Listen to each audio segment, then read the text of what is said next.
Hey, it's the Traveler and Paimon. Hello, you two. It's been a long time. Were you having a really serious discussion right now or something? Just a regular catch-up. We meet here once in a while to go through any recent developments in our research projects. So we just missed him! Maybe we should have hollered to him. He didn't look in the best of moods just now, though. Was he upset about something? If so, he probably wouldn't have been in the mood to help out anyway. Upset?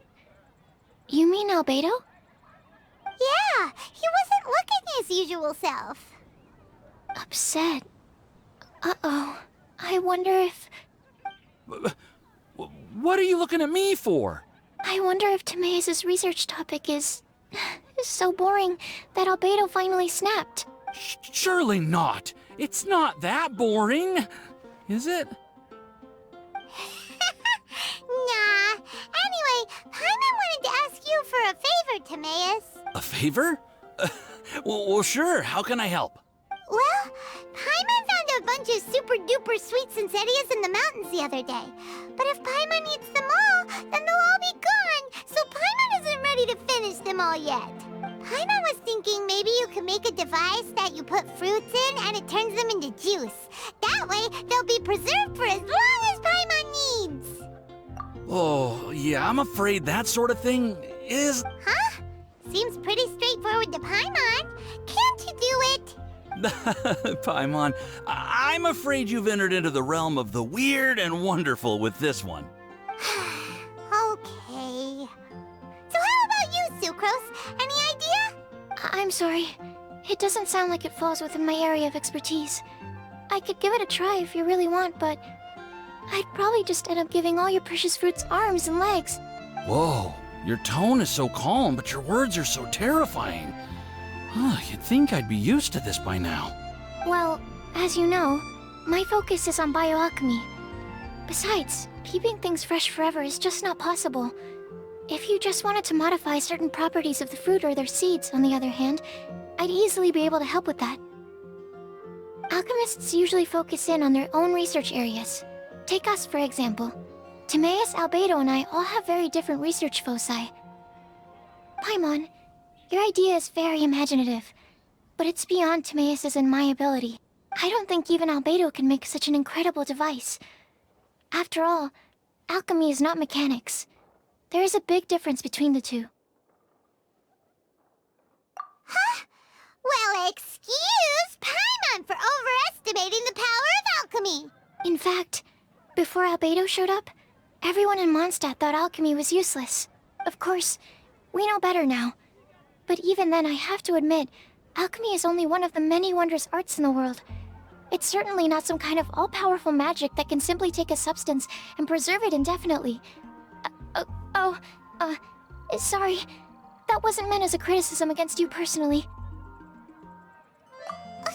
Paimon just wanted some fruit juice. What's wrong with that? Oh, of course, these are just Timaeus' and my subjective opinions on the matter. If you're really intent on pursuing this wondrous device, you can try your luck asking Albedo, but I wouldn't get your hopes up. If he has no idea how to make one either, you'll have to give up on the idea. He doesn't seem to be in a good mood today, though. What if he ignores us? He won't. Albedo is not that kind of person.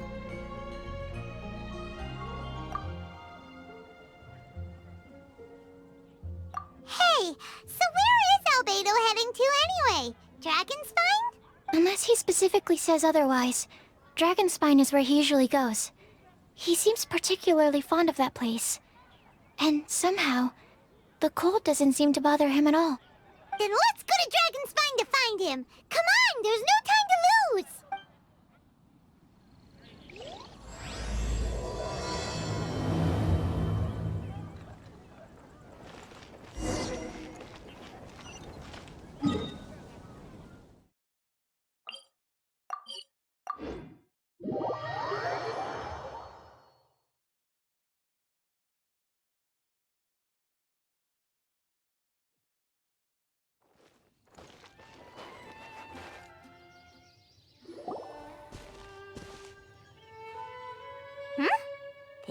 looks lively. What's the occasion? Let's go and have a look! Hey, Traveler and Paimon. Fancy meeting you all the way out here.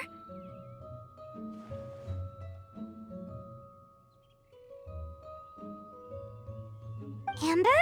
Cyrus? Halid? What's everyone doing at Dragonspine? Don't you mind the cold? Oh, the Traveler is joining us too. Oh, great! Fantastic! Wonderful! The more the merrier. I agree. I feel much better with the Traveler joining us. Definitely the kind of person you want to have around in a tight spot. Oh, right! Paimon remembers most of these people are from the Adventurers Guild. Then again, it seems a certain Outrider is joined too. Allow me to explain. The Adventurers Guild is holding winter training on Dragonspine. As you know, our members have varying levels of adventure experience. Dragonspine is an excellent place for budding adventurers to challenge themselves and improve. But it's dangerous to go alone. So, we made a plan for senior members to pair up with junior members. This way, everyone can experience training on Dragonspine together under safe and controlled circumstances. Now, every adventurer can progress together. I've been working on this grand plan for half a year now, and it's finally coming together! It's a great plan, isn't it? Hey, you are an outstanding adventurer. Surely you must be willing to join us and help out. Is the Adventurers Guild short on experienced members? Well, that's part of it, actually. The other reason is, when I was patrolling the perimeter of Dragonspine, I found a lost kid named Joel. I heard he lives here on the camp, so I escorted him back. I know, Joel's father went missing. I totally sympathize with how much Joel misses his family. Dragonspine is so bleak and deserted. It must have been so lonely for him here. Aw, Amber. Anyway, I wanted to do something to cheer Joel up, so I said I'd build a snowman with him. It's something he enjoys doing. It also gives me a chance to stay here for a while and help Cyrus out. Aw, really? Thank you. Let's go meet up with Joel then. Oh, I invited another friend of mine to join too. She should be here any second. She'll be perfect for this kind of thing. Hey, Cyrus, we've got to take off. Is that okay? No problem. Go ahead. I still have some final checks to make, so I will call you before we depart.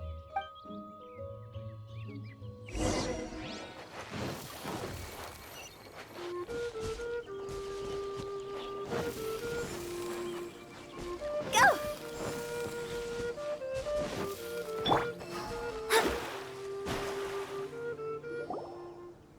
Hey, Joel, we're here. Hi, everyone. I'm so happy right now. It's nice to have so many people to hang out with. Are you here to build a snowman too? Build a snowman? Oh, sorry. I forgot to do the introductions. This is Eula, the Spindrift Knight and captain of the Knights of Favonius Reconnaissance Company. Amber, you're being far too formal. The child is never going to remember all that. Please, just call me Eula. Okay, Auntie Eula. You can call me Joel. Auntie Eula? Uh-oh. Eula's gonna add that to her long list of scores to settle. All right, if that's what you want to call me, go right ahead. Whoa! Eula just let something go for once? Amber, what's this I hear about a snowman? I came to assist because you told me the Adventurers Guild was short-handed. Yeah, that's something else. But look, Joel's at the age where he should be having fun, and there's nothing to play with on Dragonspine. He used to build snowmen with his dad, and since his dad's not around, we're keeping him company instead. Besides, Eula, it's gotta be more fun than taking an ice bath all by yourself. Let's combine our forces and build ourselves a huge snowman. It'll be a ton of fun. Yep. Count Paimon in too. Paimon wants to build a snowman. Auntie Eula, are you too busy to join in? If so, it's okay. I understand. No, nothing like that. My mind was on something else, that's all. Building a snowman with Joel, are we? Sounds wonderful. I'd be delighted to join you.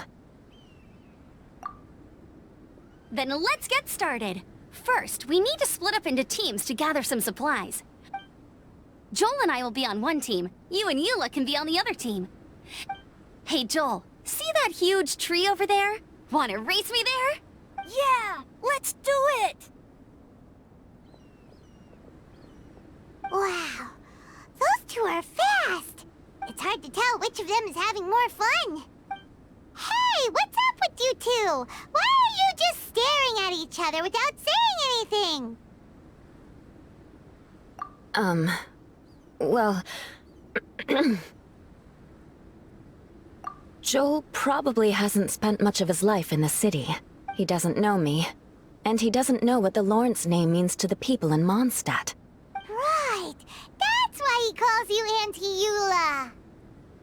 True. In his eyes, I'm just another ordinary person from Mondstadt. It was a surprise, but not in a bad way at all. How very perceptive of you. Were you staring at me the whole time when everyone was talking? You shan't be getting off lightly for that. The truth is, I'm a little concerned that I might be quite inept at building snowmen. I have never built a snowman before. My upbringing was very strict, so I never had the chance when I was a child. And after I grew up, of course, it's not the sort of thing I would spend my time doing. Oh no! Paimon's starting to feel sorry for Eula. You sound confident. All right then. Enough small talk for now.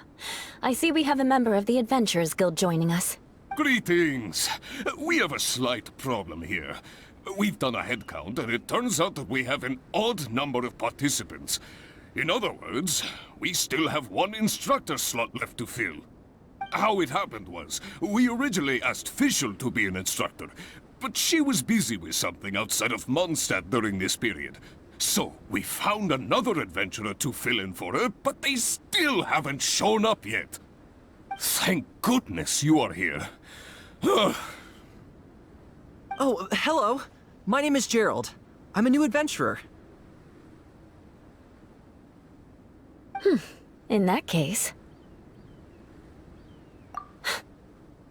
Fine. But for that, you will pay. Huh? Pay for what? Okay. I got it. I'm ready and willing to learn.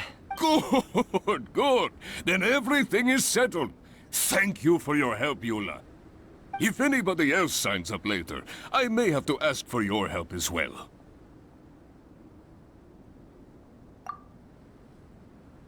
Why did you give the spot to Eula?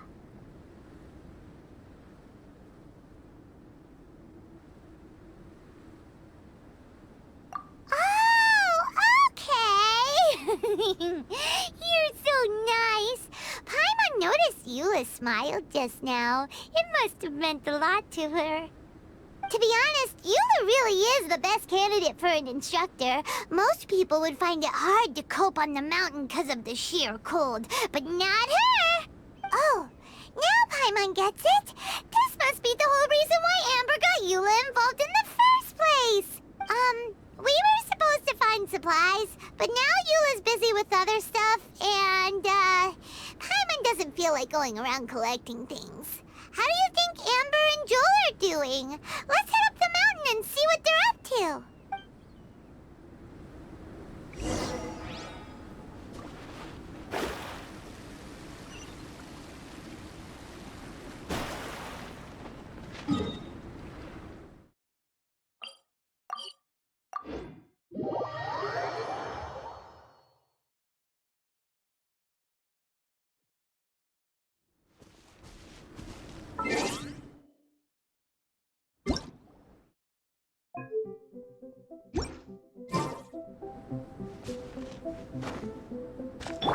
Phew! Strange. Didn't they say they were going this way? Where the heck are they? Did we get here too late? Have they moved on already?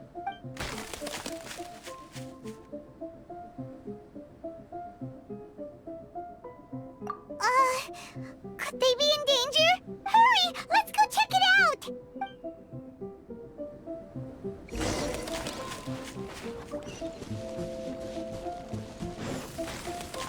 Go! Phew! Go!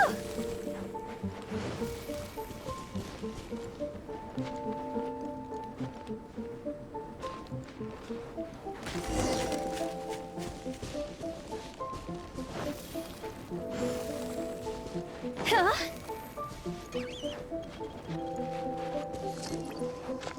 It's coming from that direction!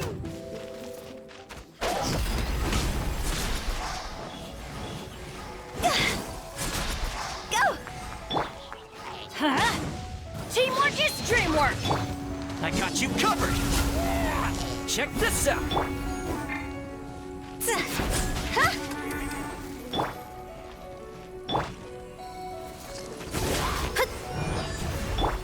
See?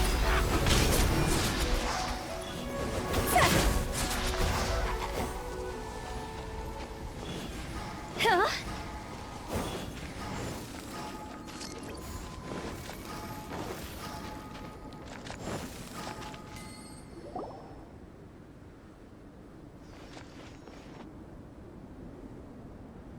The sound just completely stopped!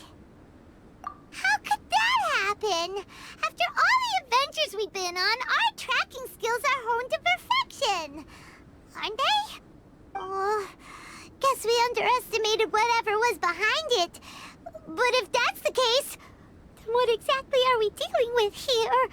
I know that voice. Hmm? Huh?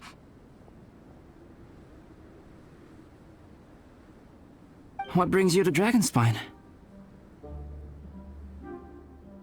Oh, so it was Albedo all along! All along? Oh, what do you mean by that? On the way here, we kept hearing weird noises, and it felt like someone was watching us the whole time.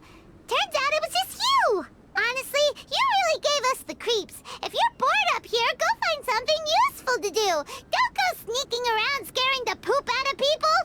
The things you felt and heard could easily be attributed to animals, or bandits, perhaps. You should be wary at all times in this environment. There are all too many ways to sustain losses here if you aren't careful.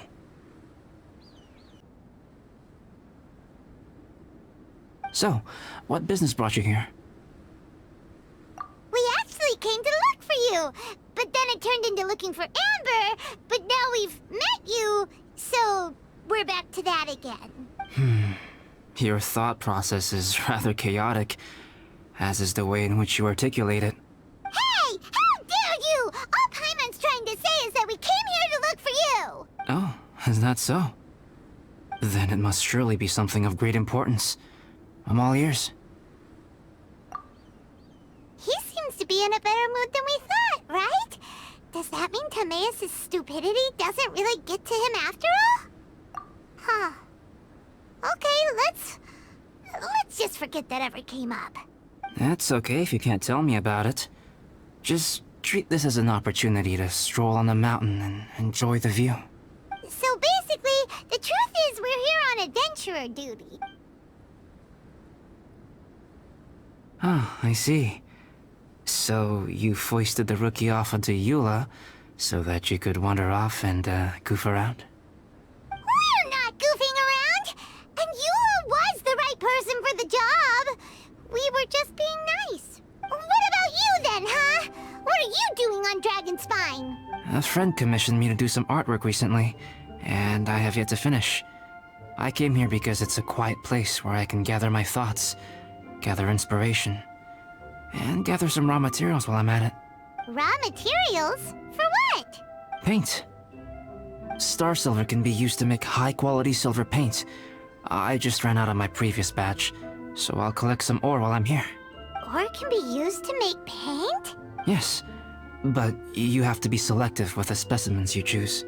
Even with a high level of impurities, star silver still contains fine silver-colored particles, but they lack luster, which impacts the color saturation of the pigment made from them. Paint made with such pigment is generally viewed as a fake or a defective product. Interesting. So, paint aside, can you talk about how you find inspiration? Paimon wants to learn. You want to learn to paint? No, not for me. For the Traveler.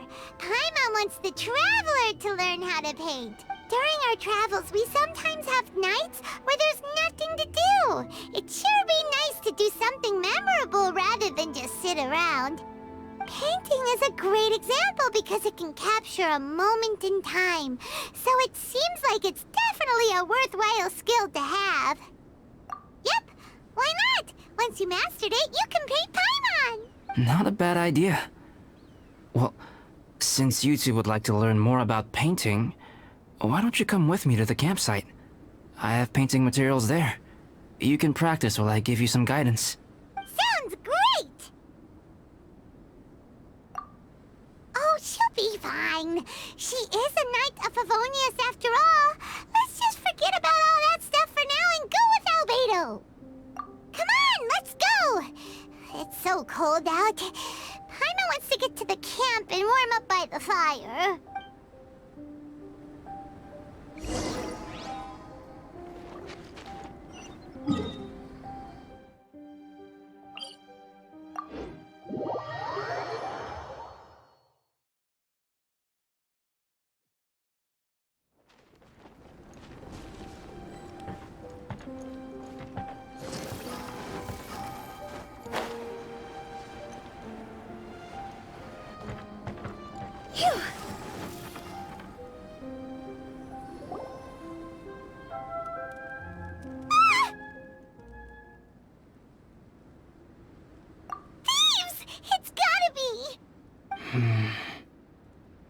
Some things are missing. Nothing valuable, hopefully. Wait, where's Paimon's Mora? It's hard to say their value, but some of my alchemy notes are missing. Alchemy notes? Would they fetch a high price? To the uninitiated, they are merely scraps of paper. But for someone who knows what they're doing, the knowledge contained in those notes is more valuable than any treasure. So you're saying only someone who knows alchemy would have stolen them? But the only people who come to Dragonspine are adventurers, thieves, and monsters. What use would any of them have with your notes? I feel the same way. However, hilly trail break-ins and other such incidents are not unheard of on Dragonspine. It's difficult to draw a conclusion based solely on the evidence at hand. These appear to be... Footprints? fresh ones. Meaning our thief can't have made it far. Let's chase him down! We can't let them get away! From the entrance, the footprints go that way. Oh, that thieving...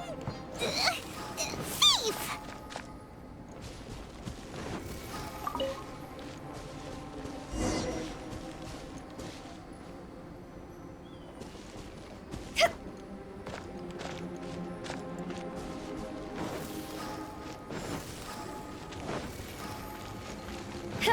The footprints lead up there.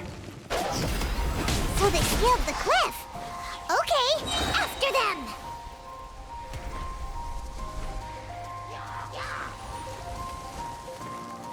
Cross over!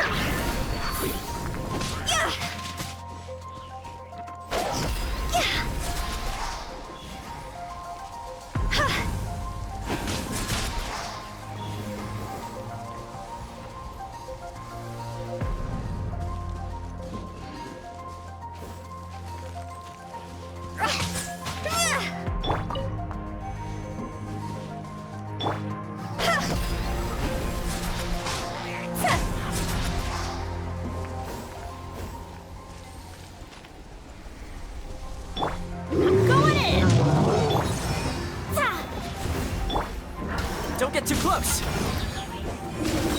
Here's backup. See?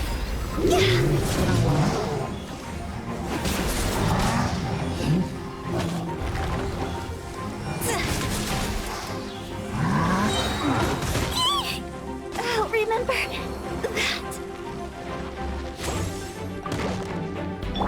Everybody stand back!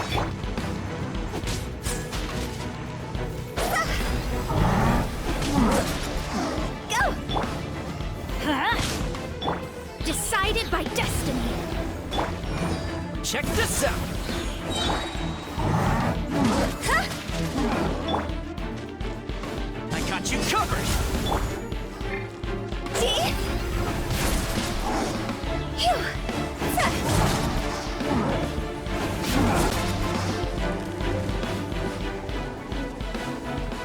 Just, yeah. I'm going in.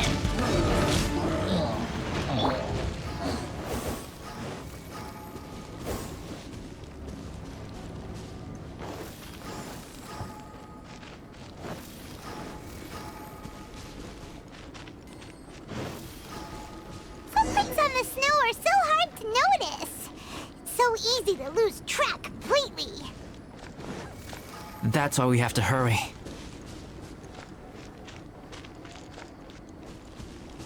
Huh? The footprints stop here! Our thief must have jumped from the cliff. Get your wind glider ready. We're going down.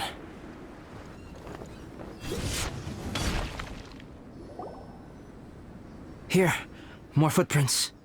They're heading to the cavern! Ooh, we got you now! You sure can run, but you definitely can't hide!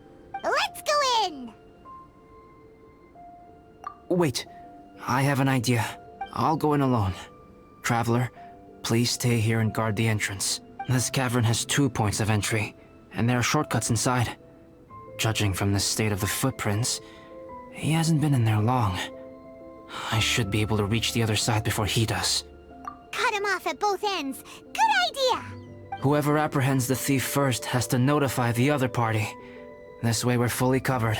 Still, safety comes first. We do not yet know the identity of our thief. Please take care. We'll be fine. Okay, see you shortly. Of course.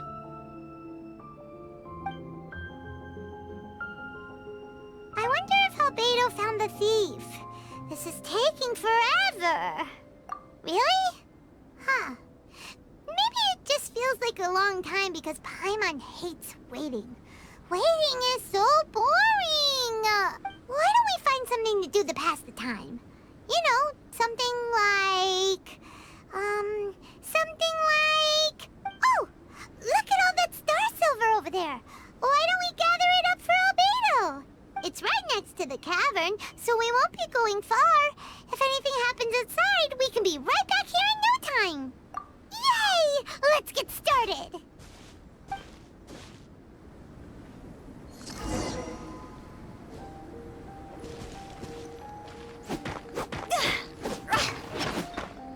Huh.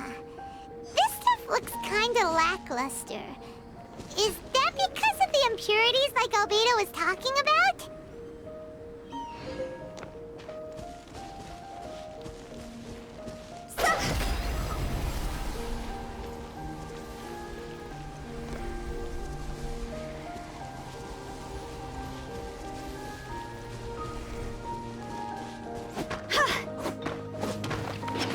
Hey, this one's not bad.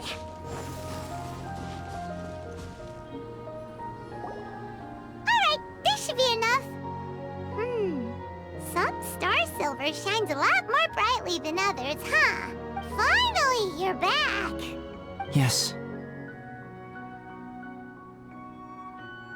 Sorry. I was unable to catch him. He was faster than I'd imagined. Oh, so after all that, we still don't even know who the thief was?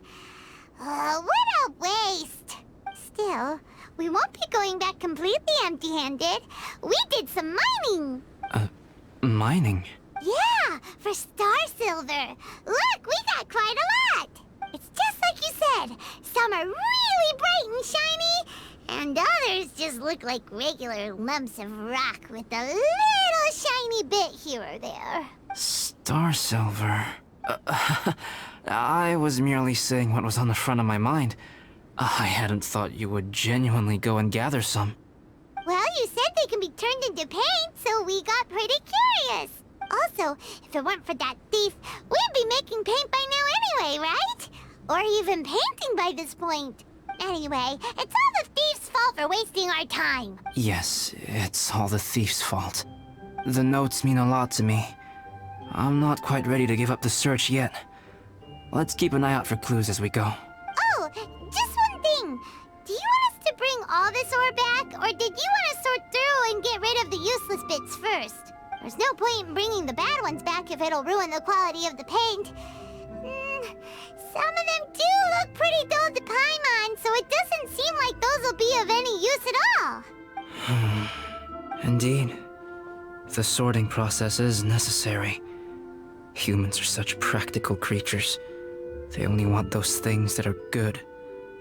Once they have learned to distinguish between good and bad, they will never stop comparing things in their minds. Useless things should be disposed of at the outset. Right! Saves a lot of time that way. Efficiency first. So let's start by... Help! Help me! Wait! Did you guys hear that? Was that a cry for help? It's likely an adventurer in danger! Okay!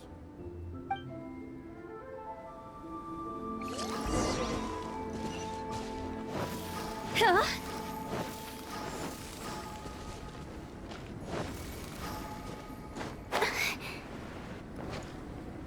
And the moon's out. Bathe in moonlight.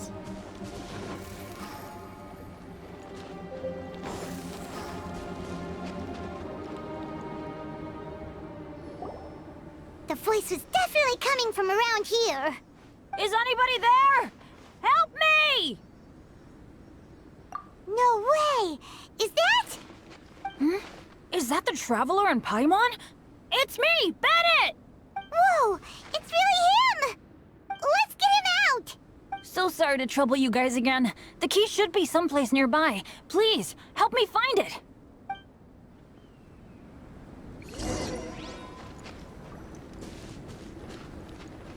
Wow! So much clutter! We're not gonna find the key here, surely! Uh-oh! We got company!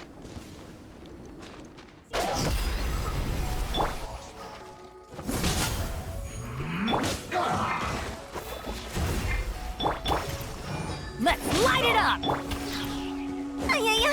Freshness preserved. Chill to the bone.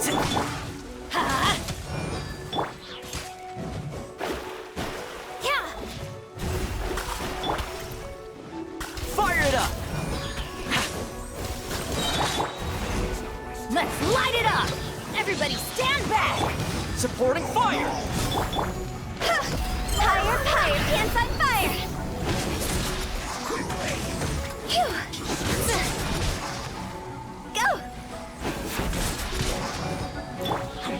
Fate is upon you.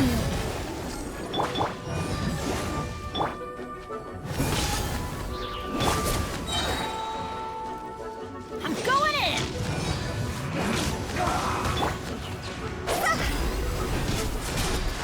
Phew. Huh?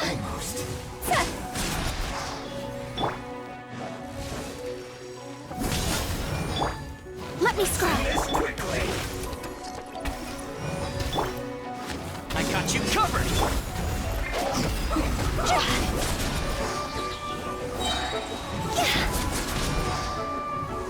Cross over.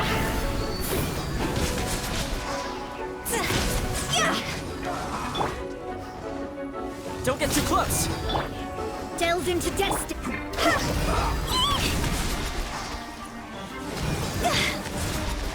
Oh, so they kept the key with them! Huh. We were searching around for nothing!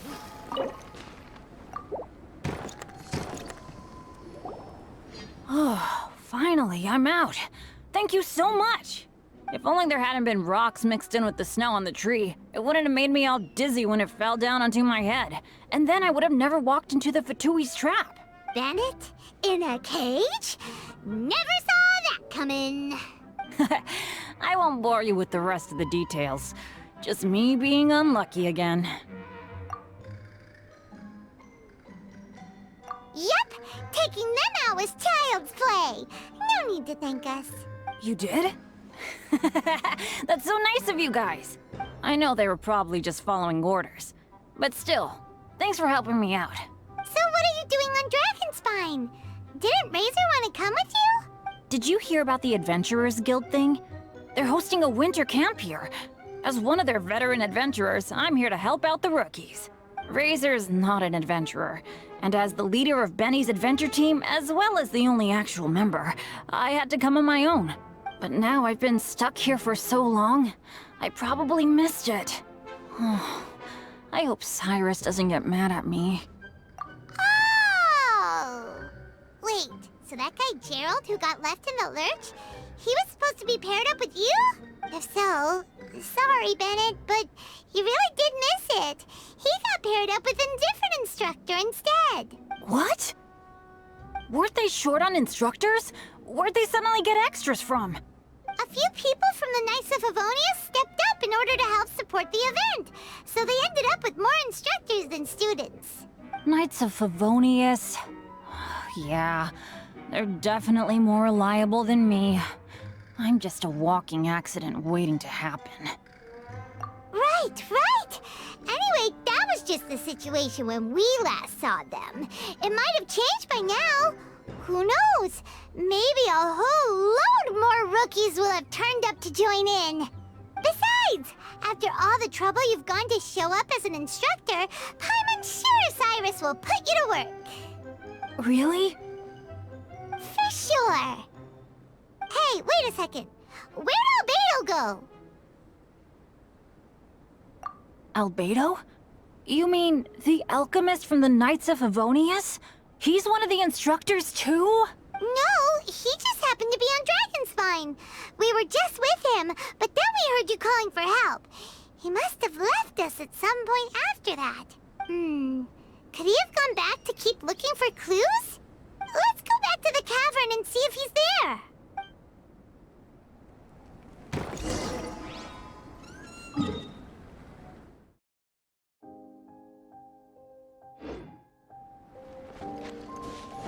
Phew.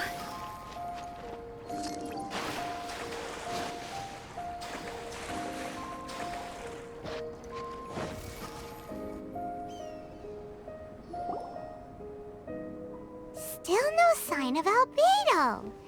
This is weird. Where has he run off to? This is great! Dragonspine's so fun today! There's so many people around. It's never usually like this. This was where we heard Bennett's cry for help, right? We heard his voice and went straight over to rescue him. Then we noticed Albedo was gone. Huh. So he just didn't feel like helping us save Bennett? Wait, what? What are you talking about? Oh, Albedo! Where the heck have you been? We've been looking for you! I should be the one to ask you that. Didn't I tell you to stay at the cavern entrance? Huh? I'm not really following who was waiting for who and who was looking for who, but first things first. I apologize, Albedo. I don't fully understand what's going on, but it seems like it's mostly my fault. No. Bennett, this is not because of you. You needn't blame yourself. Traveler, clear this up for me. What was the reason that you left the cavern entrance? Did you... There you are. Stay right there. You have a lot of explaining to do. What? Me? Huh? You, huh? Aren't you supposed to be helping the new guy? Yes, that's what I would be doing, if I hadn't been interrupted by a certain someone's malicious scheming. Albedo, I saw you taking Joel towards the wasteland at the edge of Dragonspine. That place is crawling with monsters. What the devil do you think you were doing? Whoa, whoa, whoa, wait a second. What's going on? Actually, wrong question. How much stuff is going on? When I came to stop you from leading Joel any further, your first reaction was to throw the child down and attack me. When I fought back, you quickly fled. Care to explain? I see. Interesting. Interesting. Eula, it sounds like you met an imposter. Someone who was impersonating me. Impersonating you? To what end? It is difficult to draw a definitive conclusion for now. But these strange incidents do seem to be connected.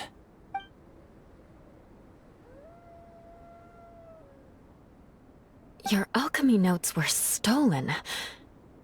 Can the Traveler and Paimon testify that the three of you were together up until you entered the cavern? Yes, we can confirm that. As things stand, I don't have any reason to harm the child. Whoever you met is likely to be both the thief who stole my notes, and also an imposter. Of course, it's entirely natural for you to be skeptical of my story. I was separated from the Traveler and Paimon for a significant duration while we were pursuing the thief. My word alone cannot serve as a definitive account of my actions and whereabouts during that period. But the Traveler and Paimon can at least testify that I was not the individual who tore up the campsite or stole my notes. Albedo, do you have any enemies? Could it be one of your enemies impersonating you to get revenge on you or something? I don't have any enemies. And I'm not aware of having given anyone cause to exact vengeance upon me. There is insufficient evidence to assert what happened with any certainty at this point. Given how serious the situation is, I intend to investigate it myself, even if you decide not to pursue it any further. Eula, I won't discourage your ongoing suspicion of me if you can't believe my story. Though, naturally, I would hope you can afford me some credibility on account of our solidarity as fellow members of the Knights of Favonius. Traveler, Paimon, Bennett, if you are willing, I welcome you to monitor my activities beyond this point so that you can act as my witnesses. If I am what this imposter wants, he will come looking for me again eventually. Things can only become clearer from that point on. I'll give you the benefit of the doubt, as preposterous as your claims sound. And I will choose to believe that an imposter went after Joel, and not you. I will keep Joel safe. If you need any support with the investigation, contact myself and Amber. You have my gratitude. As far as Amber goes, I will... Eula! Eula! Where are you? Amber, we're here! Eula! Oh, and Traveler, Paimon, Albedo, and Bennett. You're all together. Great. Bennett, I'm glad I ran into you here. Cyrus was telling me you still hadn't shown up. He was getting worried you might have run into some trouble. Yeah, I ran into a little trouble. Thanks for your concern. Sure thing. Well, now that I found you, let's go check in with Cyrus. But before that, has something come up? How come you're all gathered here together? Need any help? Between us, there have been a few minor incidents, but nothing I haven't already dealt with. Oh, yeah. It's my fault, really. All because of my bad luck. But everything is fine now. So, it's all set then? Great! Shall we head back down together? I did say I'd bring Bennett back if I saw him. Sure, I'm ready to go. Very well. Let's go. And then there were 3. Traveler, can we talk somewhere else? There's something I need to tell you. Let's go to my camp.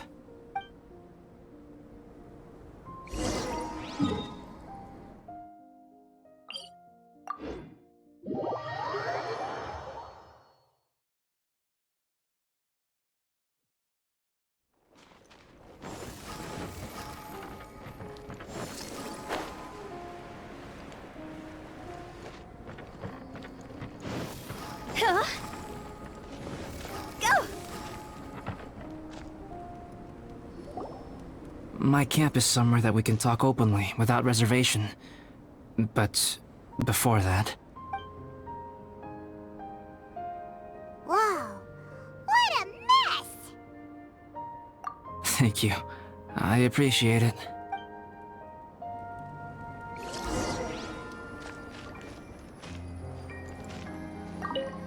I've been absorbed in my research lately and haven't attended to the dusting. It's due for a cleaning.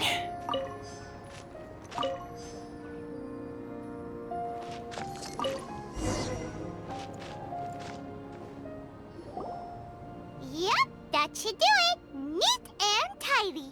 Thank you, both of you. Now that everything is in order, it's time to talk. You look really serious right now. Is this about what happened earlier? I remember I once told you that you must have questions, and that I would answer them.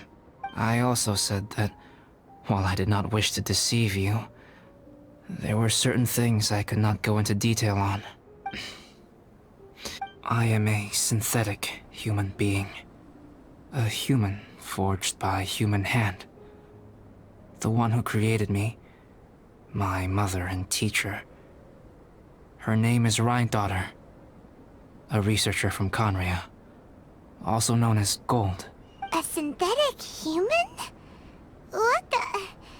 How the heck does that work? When the pinnacle of attainment in alchemy is combined with unimaginably vast learning, the apex achievement is the creation of human life. When you say Conria, do you mean... I am indeed somewhat older than my appearance might suggest. But when I came into being, Conria had already been destroyed. I have no memories of it. My master raised me and taught me everything. Like her, I am a pure alchemist. I live for academic knowledge. Nationality and identity are not what ultimately define us. Traveler, what is your general feeling toward Dragonspine? You've visited numerous times now. Would you say it's a cold, eerie, and melancholy place? Rhine-daughter created two miraculous beings. One is me, and the other is the venomous dragon, Durin, who died here. Durin? So that makes you guys... brothers? As sons of Rhine-daughter, Durin and I are indeed inextricably linked to one another.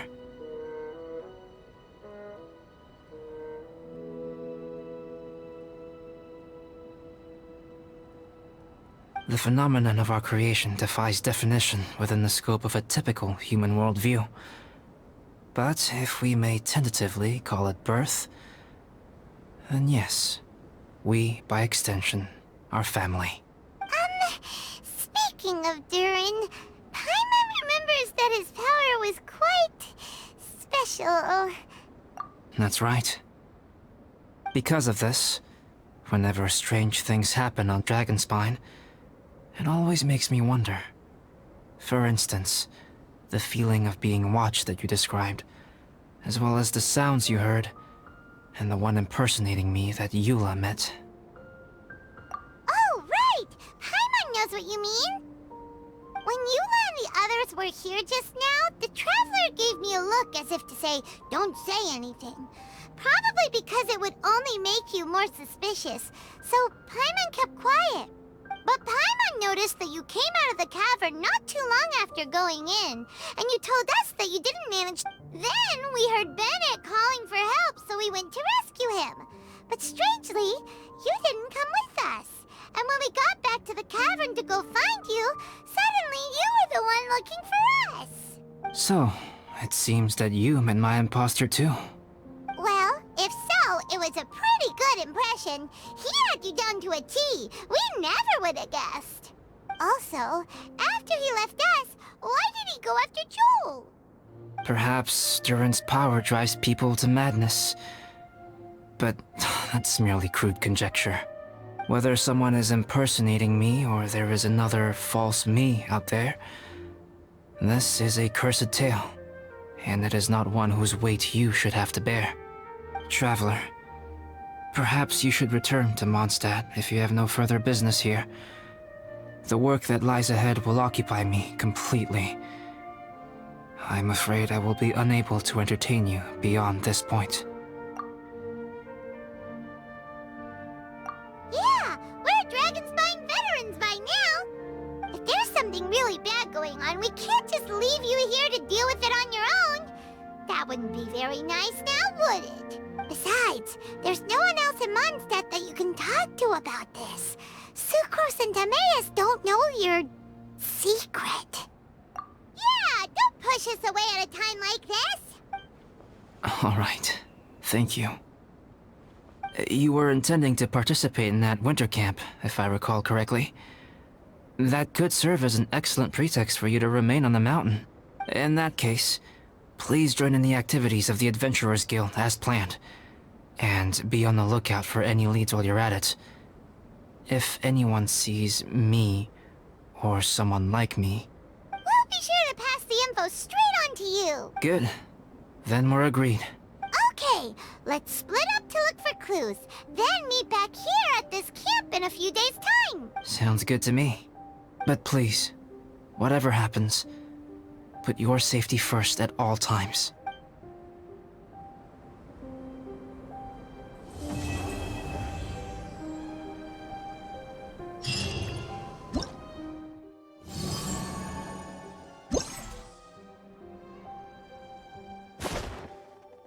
Sometimes the two conflict. Balancing the two is a discipline in its own right.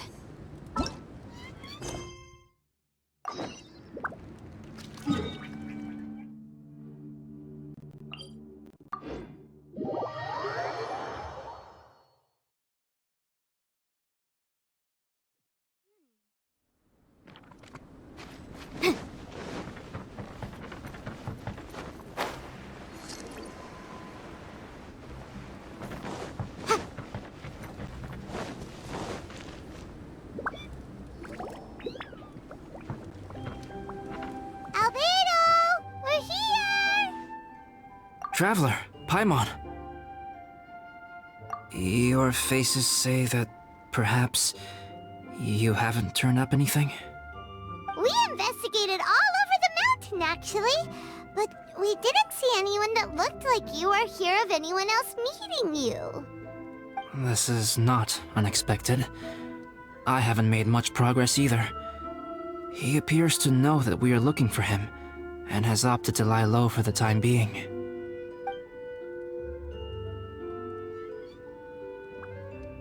Still, there is one thing I found.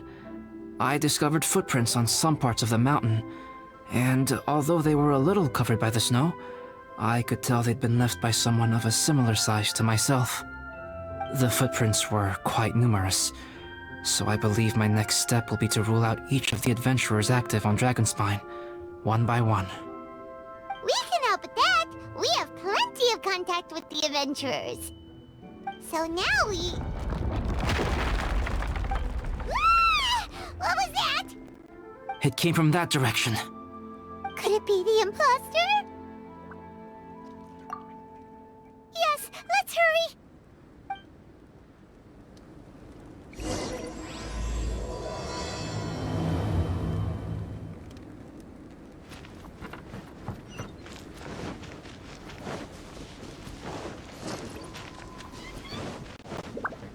Rocks? And what are these boys also doing here?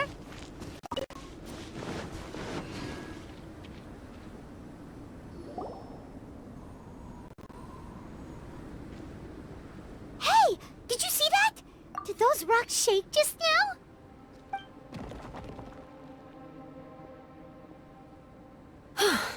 That was most unfortunate.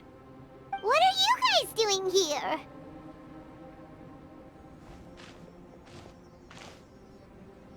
I have to agree. We've been wandering this area for days. We ran into Pallet earlier. You know, the, kind of a reckless sort of guy. You know the one? Anyway, he said he was unlucky, so I gave him some adventuring survival tips. After that, he disappeared to rejoin the training camp. Wait. Are you saying that after all this time you still haven't made it back to the base camp? Well, as you can see... It was nothing really. We just hit a few landslides and snowdrifts and took a few downhill tumbles. You know the deal. They sound like unforgettable life events to me. Anyway, you're correct. We haven't made it to the base camp yet. We have had extraordinarily poor luck over the last few days. Almost as if a sinister force has been trying to thwart our every move. Fortunately, I made advance arrangements for Gerald to remain in a safe location and conduct some basic physical training exercises. I'm sorry. I'm the one to blame for all this. I've always had bad luck and it always rubs off on everyone around me. Sorry to create so much extra trouble for everyone. I don't know what to say. Maybe this is the awesome power of fate. The scary kind, I mean. I agree. Yep, we're just used to it now. Besides, it's not like we have the most amazing luck ourselves. Really? I think you guys have way better luck than I do. Well, what can we do about that? Oh, Paimon knows! How about Paimon share some of her luck with you? You're welcome to a bit of mine too. Although if the last few days are anything to go by, it seems in pretty short supply at the moment. You guys. Aw, thanks. With a little luck from everyone combined, we'll make it down this mountain for sure. Yeah, you bet! Let me flip a treasure hoarder insignia to test it out. All right, it's tails. The opposite of what I guessed. So you can predict your fortune this way? But why are you so happy that you got it wrong? It has two sides, so there's a 50-50 chance of me getting it correct. Luck all comes down to probability, too. So as long as I use up all the bad luck, everything else will go smoothly. Guessing wrong when I flip an insignia is one way to use up some of the bad luck. So the probability of having some good luck in the near future just got a little higher. Hey, he's making no sense at all. Why aren't you calling him out? Guys, I guessed wrong in my insignia flip, which means we should be able to make it back to camp. Paimon's not sure that's how it works. Let me try. It's this way, right? Oh! Ow, my butt! What is this shard of ice doing here? What? How truly miraculous. This is a miracle of misfortune. I don't usually believe in luck, but Bennett makes the best case for it I've ever seen. Amber, if you are ever required to partner with Bennett in your future work and you encounter anything like this again, do not take any rash action. Wait for me and I will come to support you. Huh? Yes, of course. Now that you mention it, I do feel a little tired. Trekking in the mountains has a way of wearing you out. Well, since everyone is tired, why not take a rest in my camp? Paimon's so sleepy. A nice bowl of hot soup and a good sleep would sure be welcome right now. Suddenly, I'm kinda sleepy too. Amber will fall asleep in the snow if we keep going much longer. Come on, let's move. We shall head to Albedo's camp and get some rest, take stock of our supplies, and decide how to get off this mountain.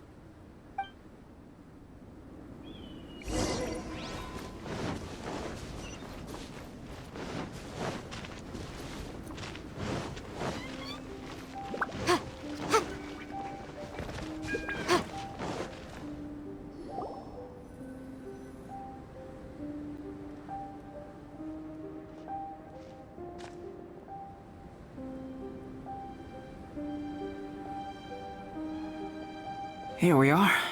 Make yourselves comfortable.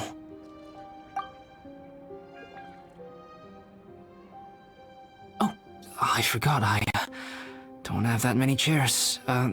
Please wait a moment. What's he doing? Painting? He is. He's painting a chair. Wait, alchemy can turn paintings into objects? How is this possible? My paintings are like blueprints. Alchemy simply enables me to omit the manufacturing part of the process. It's an elementary level technique. With enough research and experimentation, this same technique can even be used to create living beings. Whoa. Well, since you can magically produce chairs, can I have one with a backrest? No problem. How many of you want backrests? Me! Me! I'll also take one with a backrest, if you please. Can Paimon have a chair that comes with a juicer? Still beats squeezing onto a stool with you.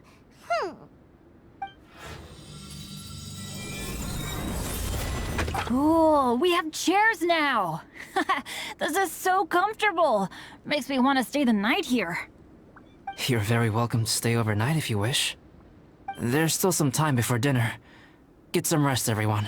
I'll tend the stove. Hey now, we can't be letting you do all the work. I can help. Please, put me to work.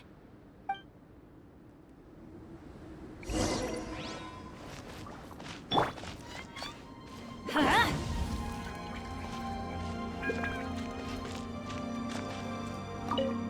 This is quite cozy for Dragonspine.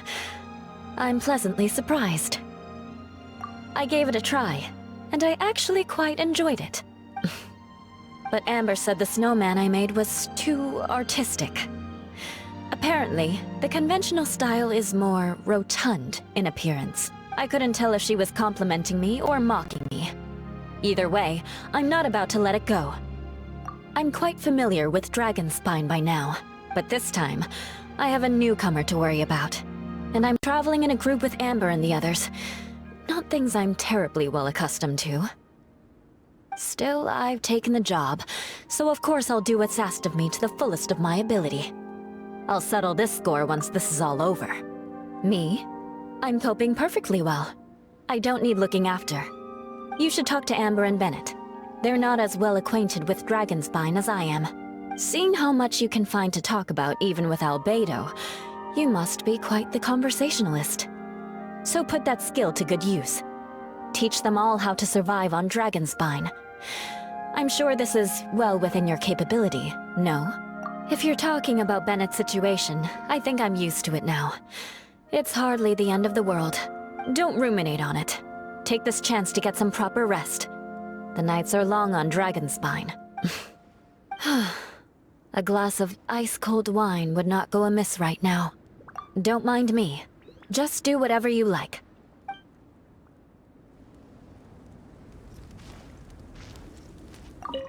I wonder if there's anything I could do to help out. Oh, you mean Gerald? I heard that Eula developed a whole training program for him. He might be new, but I bet he'll improve pretty quickly with a mentor like that.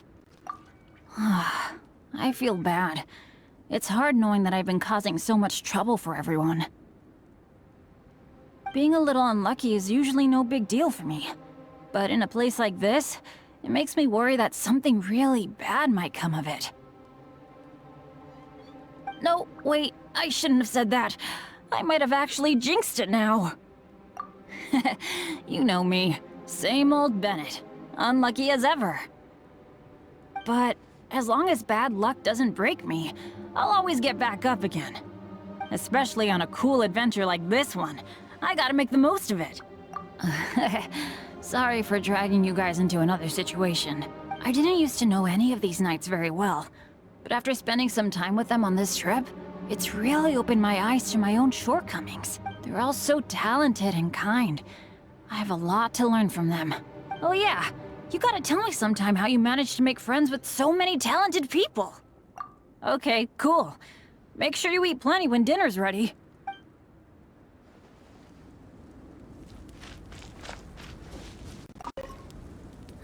It's so nice and warm here. Joel's been doing pretty good. Having people to play with has put him in a good mood. I'll tell you what though, he seems to have even more stamina than me. So long as they're playing, kids always seem to have endless amounts of energy. It's more dangerous up here than I thought. In a hostile environment like this, even a Knight of Favonius has to keep their eyes open and keep their wits about them at all times. Still, this has been a pretty unique adventure for me. It's definitely been worth it. You know, when I was keeping Joel company, I started missing my grandfather really bad. After he disappeared, I never saw him again. I have no idea how he's doing. But at least what I can do is focus on being a great outrider. If I can do that well, I know he'd be proud. Oh, all that? Don't worry about it. Eula is a good person. She might not show it, but she'd never let that kind of stuff get to her. As for Bennett, he seems like the kind of guy who can keep his spirits up when things aren't going well. I feel bad having to ask so much of Albedo, though. Still, it's kinda nice to have everyone together like this, so yay for silver linings! Sure thing. Bet you're tired as well. You should get some rest too.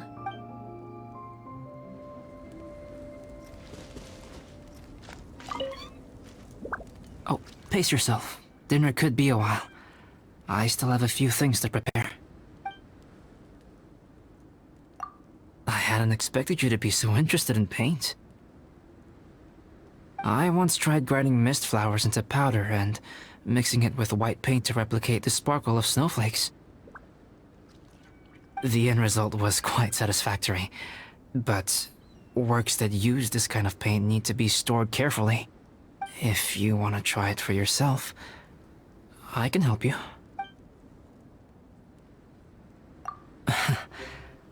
I wish I could simply respond with, I'm fine. But you are a true friend to me, so I should be honest with you. Recently, certain questions have been occupying my mind. However, I feel that rushing into a discussion with you on these topics before my ideas on them are fully formulated will bring you far more confusion than clarity. So I will wait till my thoughts are clear in my own head before I share them with you. Until then, please forgive me. Oh, don't worry about it. A chance like this to gather around the fire and chat into the night is a rare and precious one for me. I won't participate in the conversation much. It's just a habit of mine. But please know that I am enjoying the atmosphere all the same. Of course, I'm happy to continue chatting with you if you'd like. This is my camp, but let's not get bogged down in technicalities. I want you to be able to relax and make yourself at home here.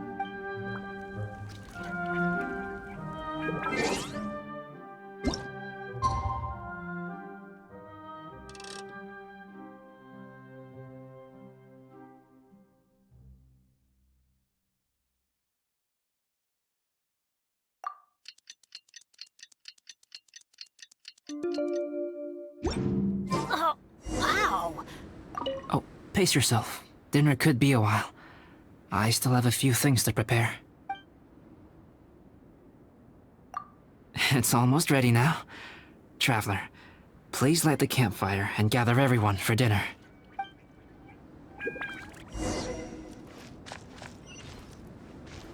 Let's light it up! Yay! Dinner's ready! Food's ready, everyone! Come on, let's eat! I made a few dishes based on some popular Mondstadt recipes. This is no good hunter, but there should be enough to go around. Please, help yourselves. Wow, smells great. Don't mind if I do. Wait, don't steal all the fried vegetables. Leave some for me. Hey!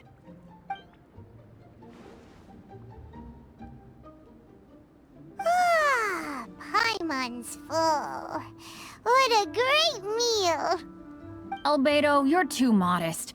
These dishes are as good as anything you'd find in a top restaurant. Are all alchemists so good at cooking? You may be onto something there. Right? Paimon thinks so too. It's his lab manner that gives it away. The kind of guy who holds a potion bottle as steady as a rock isn't the kind of guy who's gonna be slapdash with his salt and pepper. Actually, that makes a lot of sense.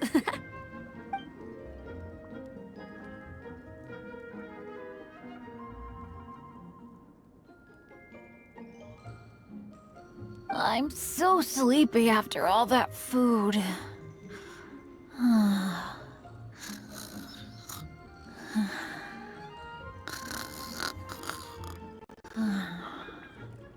Did Bennett fall asleep sitting up? He must be totally wiped out. The way he's sleeping is so alert. I'm impressed.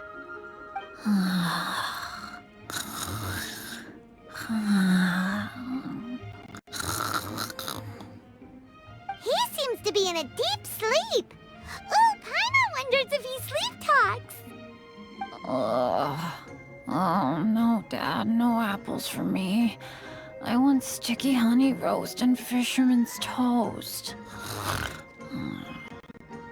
Sticky honey roast. That's your favorite, isn't it, Amber? Sure is. Give me a sticky honey roast from Good Hunter any day. I used to take Eula to Good Hunter a lot back when we first met. Before long, Sarah would start cooking our usual orders as soon as she saw us coming. She said we ordered the same thing so often that it was practically muscle memory by that point. She also said that if everyone in Mondstadt ordered like we do, her job would be so much easier. All she'd have to do is memorize everyone's favorites. Always eating together. Aww, it's nice that you two are so close. The Traveler and Paimon always eat together too. It's a sure sign of true friendship. Two people simply sharing a meal says nothing either way about the relationship between them. That depends if it's a one-off meal or a regular occurrence. Aha! Paimon just noticed something. Whenever Eula doesn't want to admit to something, she raises her chin or puts her hands on her hips. Ah, you've all picked up on that. Didn't know Eula's tells were so easy to spot. We are done here, yes? I am free to go, am I not? Then please excuse me. I have a frozen lake I need to be at. You're going for an ice bath at this time of night? Wait up! Don't go without me! I thought you wanted to get some sleep. So maybe you should stay here and rest. No, I should come with you. It's late, and it's dark, and you're not good with directions like I am. Come on, let's go together.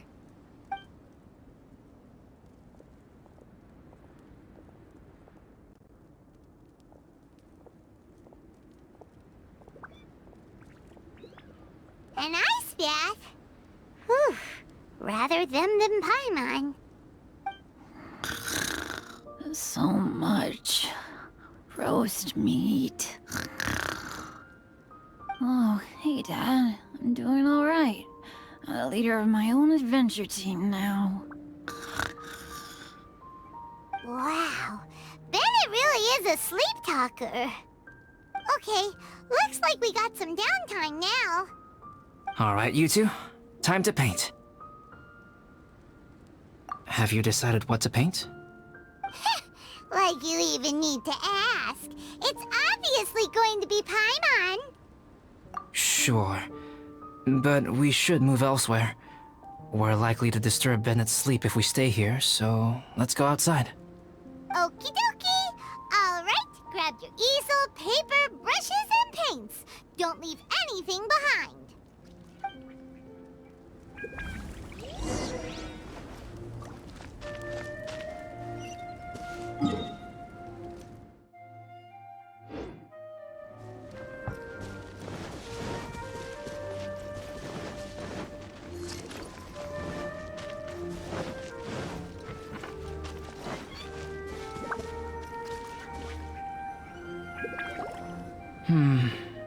Let's paint here. Allow Paimon to adopt an elegant pose for your artistic reference.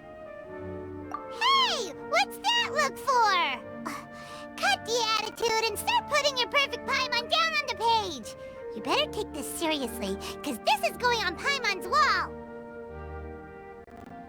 Confidence is a good thing. Those to whom it is endowed do well to flaunt it. I'm looking forward to the finished piece.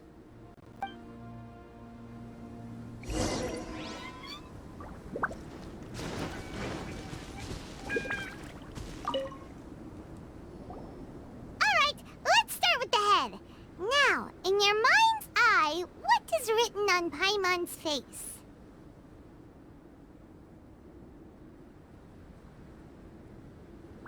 Huh? Is that how Paimon really looks to you? Okay, forget it. We can come back to that. Let's move on to the body. Come on, paint what you see when you look at Paimon. Paimon's starting to feel like this is not going to turn out so great. Now Paimon's getting nervous. Let me see. Let Paimon see.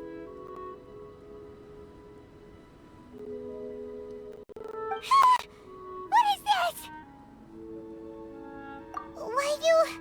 How could... Paimon is lost for words. The brushwork is smooth, and the composition seems professional quality. You had no problems there. So what the heck happened with the face, huh? Explain that stupid expression! Explain it! Smooth, professional quality? And those eyes! Those boring, lifeless eyes! Where's the soul? Traveler? Have you previously received any education in the fine arts? What? You pour your heart on the page and this is what comes out? Special, huh? You seriously think special is supposed to look this ugly?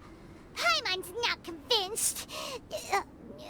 But Paimon is struggling to come up with a comeback. Fascinating. Paimon, if this is not to your liking, I can make a few amendments. Traveler, what do you think?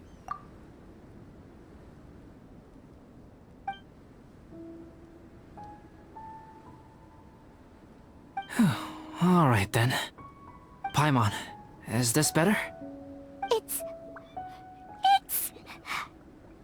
a total ground-up overhaul, that's what it is! It's so pretty! Is that really what Paimon looks like?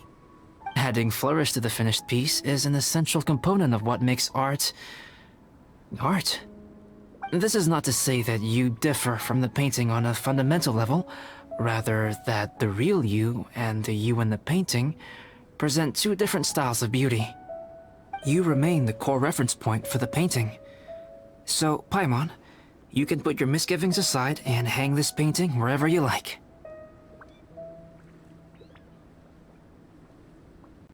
Wow! Thanks, Albedo. Oh, I merely added a flourish here and there. You should be thanking the Traveler. In truth, ground-up overhaul is more or less an accurate description. The more Paimon looks at it, the more she likes it. Great! Paimon has a portrait painting! Paimon's gonna show this off to everyone! It's nothing. I can paint you next time, if you'd like. You can hang it in your home as a souvenir. I rarely entertain so many guests at my camp. It's lively. A little noisy, even. But I don't dislike it. Liveliness is a rare thing here on Dragonspine. Ah, it's a new day! Let's go meet up with everyone!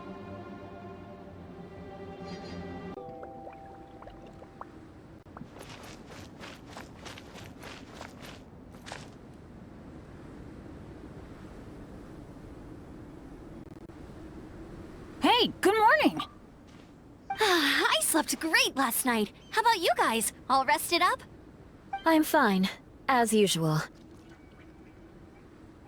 The path down the mountain is easier to follow in the daylight. Let's take this chance to head down to the base camp. Let's go! If we make good time, maybe we can all get lunch together.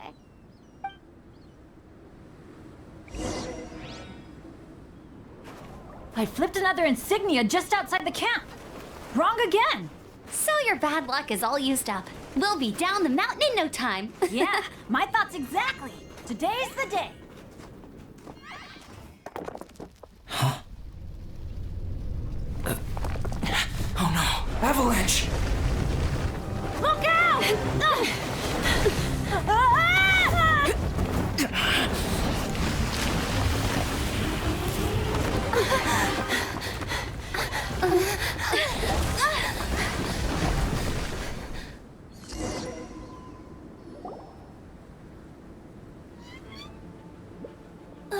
Traveler, Paimon, are you alright? Are you hurt? Paimon's fine.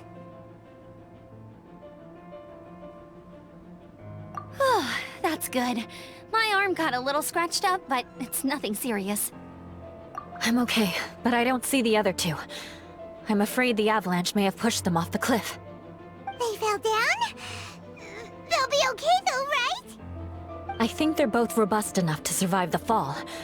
But if the falling debris knocked them unconscious, and they're lying there in the freezing cold, we have to get down there and rescue them, immediately. Okay, let's move! Hang in there, guys.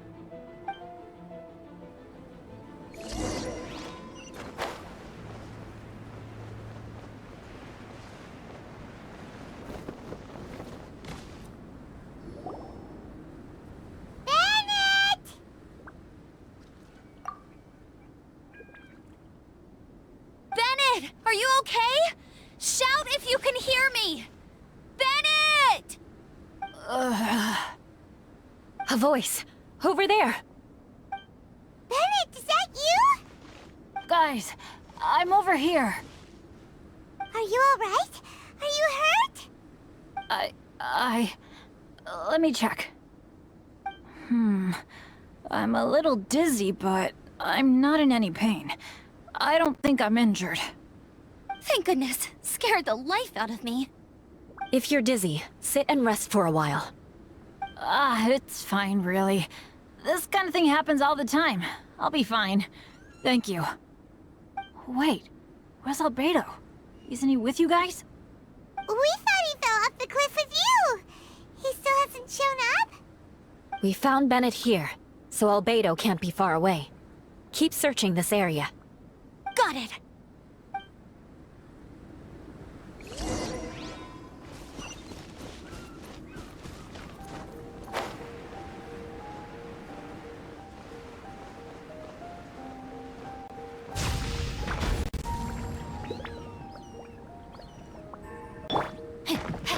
Rain outlines your fate. Huh? Albedo! No response. Are we definitely looking in the right place?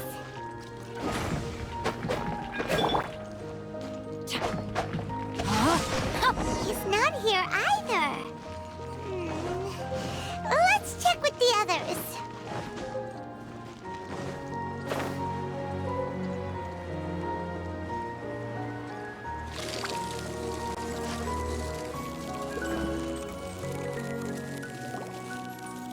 Well, any sign of him? Not a trace. Nothing from me either. Strange. We didn't have any luck either. Where could he have gone? Everyone! Albedo! Are you okay? Nothing serious. Okay, everyone accounted for. Guys, I think it's gotta be because of me. The avalanche only happened because I'm here. I guess flipping a treasure hoarder insignia isn't gonna change my luck after all. No wonder no one wants to go adventuring with me. I'm so sorry. Don't say that. I'm hardly the lucky type myself, so I'm not about to go blaming every little thing that goes wrong on you. Exactly. Besides, Dragonspine is a dangerous place. Avalanches literally come with the territory. Bad luck has nothing to do with it, okay? Traveler, what's wrong? Your face looks... Oh no, did you get hit on the head? Phew. Everyone, the incident is behind us now. We should keep moving. Why do I feel that Dragonspine has become more dangerous than it used to be? I hope it's just my imagination. Our top priority now is to get off the mountain and regroup with the adventurers. Whatever further dangers this mountain has to throw at us, we must face them together. Agreed. Guys, keep your eyes peeled and watch your step. Careful does it.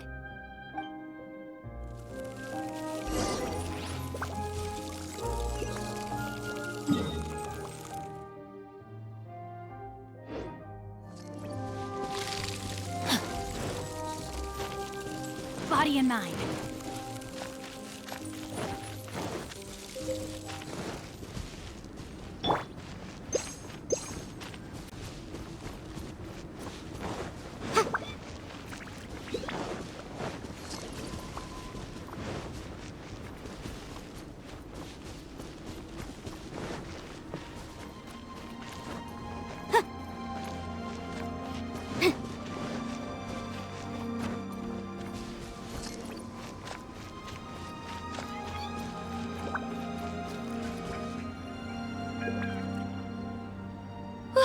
We've been heading in the right direction for a good length of time now. We must be getting close. I can feel it. Victory is in sight! Hooray! As soon as we get to base camp, Paimon wants a bowl of hot soup and some barbecued meat. I hope we can all get there safely. No more incidents, please.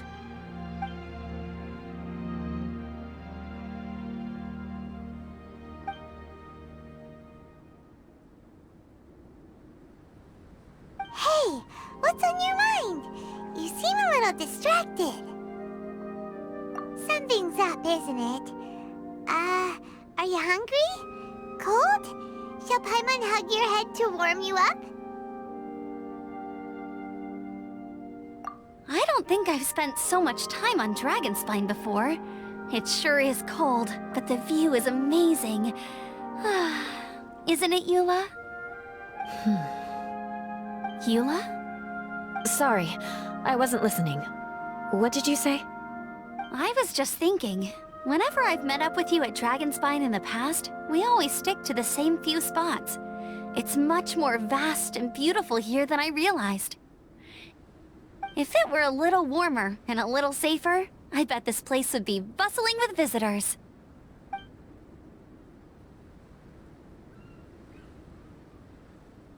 I agree. People are put off by the cold and have an aversion to danger. They don't realize that there's much to explore beneath the icy exterior, if you were willing to spend the time and energy.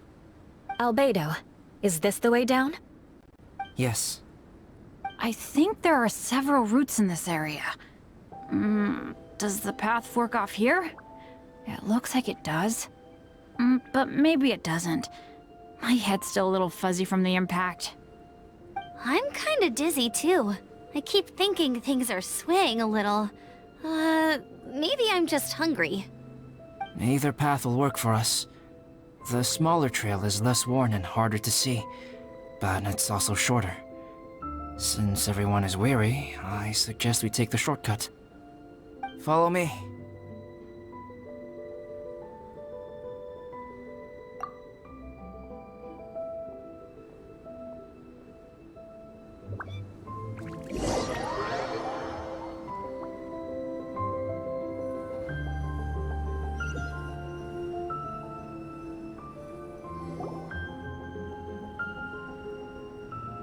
Wait.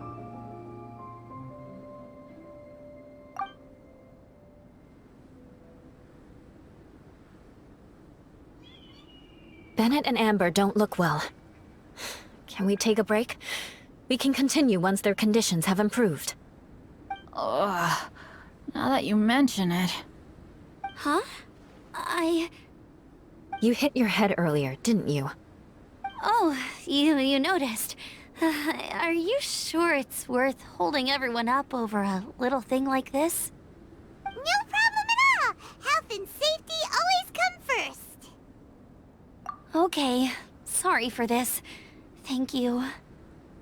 Yeah. Thank you.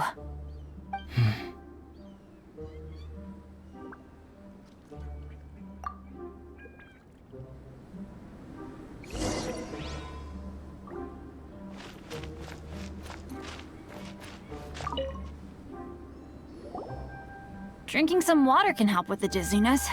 Oh, and lying flat on your back helps too. Thank you, Bennett. Seems like you really know your stuff. Well, when life gives you lemons. Bennett, weren't you feeling dizzy too? Stop pushing yourselves, both of you. Get some rest. We'll continue when you've gathered your energy. Eula might come off as a little frosty, but she takes caring for her friends super seriously, more than anyone else I know. Every time I see that look on her face, I'm just like, ah, stop staring at me.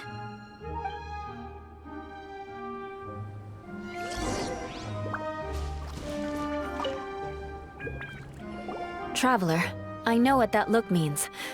What's on your mind? Maybe seasoned veterans have an instinct for it.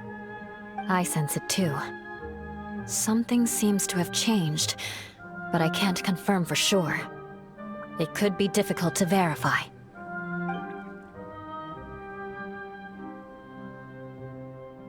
It might be imprudent to speculate out loud, but I believe you know what I am referring to.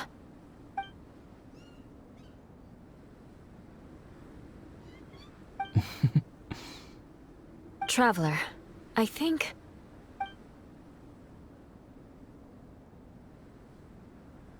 you...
Albedo, what's... It's not over yet.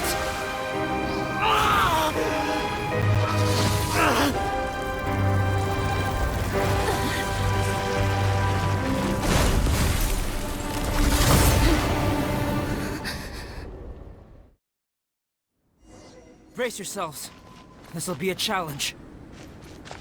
Stay back! I'm going to cut this weed down to size! No, my sword! Let's light it up! Huh. Yeah!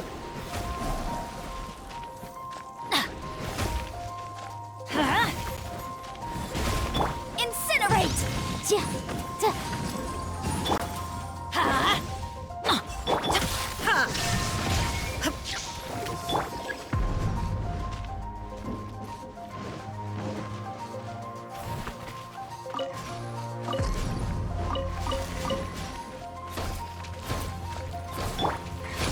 Off we go! Don't worry, I got this. I'm going in! Let's light it up!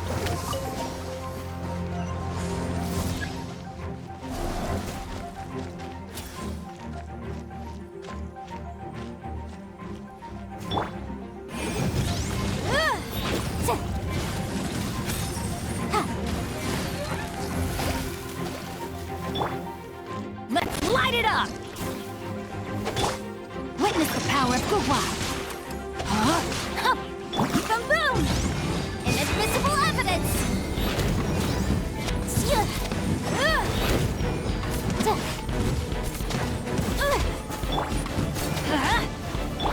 Illusion shattered! Motion to compel!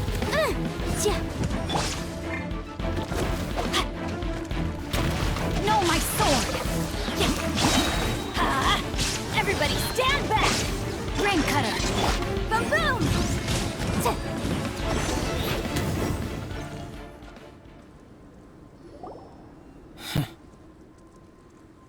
What in the world was that thing? One moment it was human, the next it was a plant! fine. But can you please tell us what's going on? I don't understand. I take it this monster is whom I had the pleasure of meeting last time. Correct. As you might have guessed, this is a mutated whopper flower. An extremely rare kind. But can whopper flowers turn into humans? Not typically. But conditions on Dragonspine are far from typical. Perhaps the dragon's blood seeped into the land, then was passed to the monsters via the ley lines, accelerating their rate of mutation. How could that happen? This mountain is home to the remains of Durin, the venomous dragon. If there is anywhere in the world one might expect life to do unfathomable things, it would most likely be here. Durin was an artificially created life form. Its existence is nothing short of a miracle, and proof of countless possibilities. In other words, this mountain we stand on is a cradle of life's profoundest mysteries. A vast and terrifying hotbed of possibilities. The avalanche. It must have been the work of this imposter. Agreed. All the other troubles you faced on the way down could also have been its handiwork. My guess is that it was targeting everyone that I've had contact with. Right, I forgot all about that. It's not inconceivable. But what was its purpose? Was it just trying to get rid of us? I have a preliminary hypothesis on this. Whopper flowers are masters of mimicry, and those we encounter in the wild often appear in the vicinity of the plants they impersonate. In other words, the whopper flower likely has an instinct to replicate and replace. As a plant, it will disguise itself as another plant and infiltrate the group, hiding among them for cover. The plant being imitated has no way to detect or fight back against this behavior. But when it disguises itself as a human... It wanted to replace you and infiltrate our group? Yes. Maybe it created the avalanche to get rid of us. I predicted this eventuality, so I availed myself of the avalanche to hide and lure it out. It was watching us the whole time, and when it saw that I had disappeared, its instinct was to take my place. At that point, its disguise was complete, and its next move was to hunt its prey. Yes, that's exactly how whopper flowers operate. So when it approached and attacked Joel, what was that? A trial run? Perhaps. Or maybe it enjoyed posing as a human, and wanted to experience what it felt like to be human. We're fortunate to have discovered it in time. I think the Traveler was the first person other than Albedo to notice something was wrong.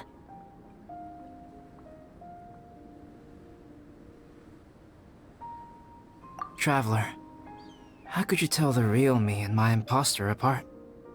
I want to know too. I had no idea the other guy was an imposter. They looked exactly the same to me.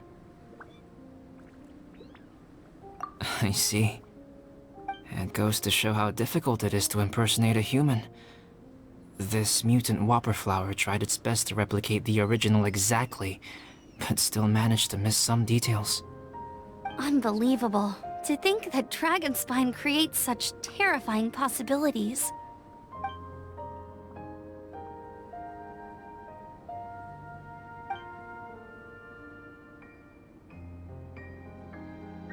Anyway, at least we won in the end. It looks like my method did work after all. I used up all the bad luck, and the good luck finally came through. About that. If you're referring to having fallen down the mountain and avoided injury, well, that's because I was secretly protecting you. Huh?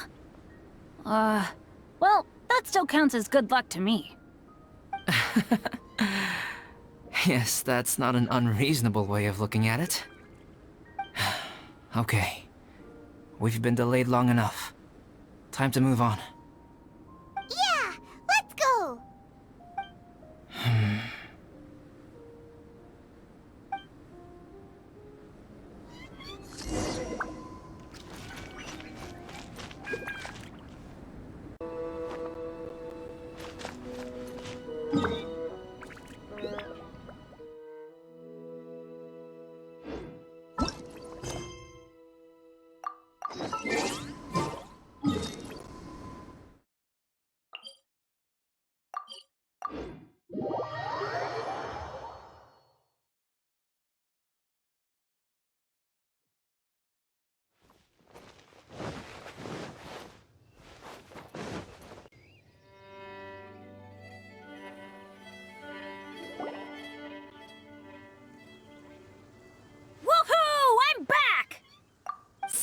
doesn't seem to be here. He must have headed up the mountain. Let's wait for him here. Amber, are you feeling better? Yep, all good now. Nothing to worry about. I don't know what I'd do without you guys.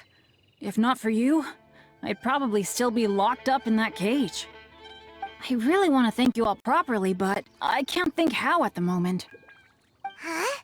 You must be pretty used to being on the receiving end of people's kindness by now, though, surely.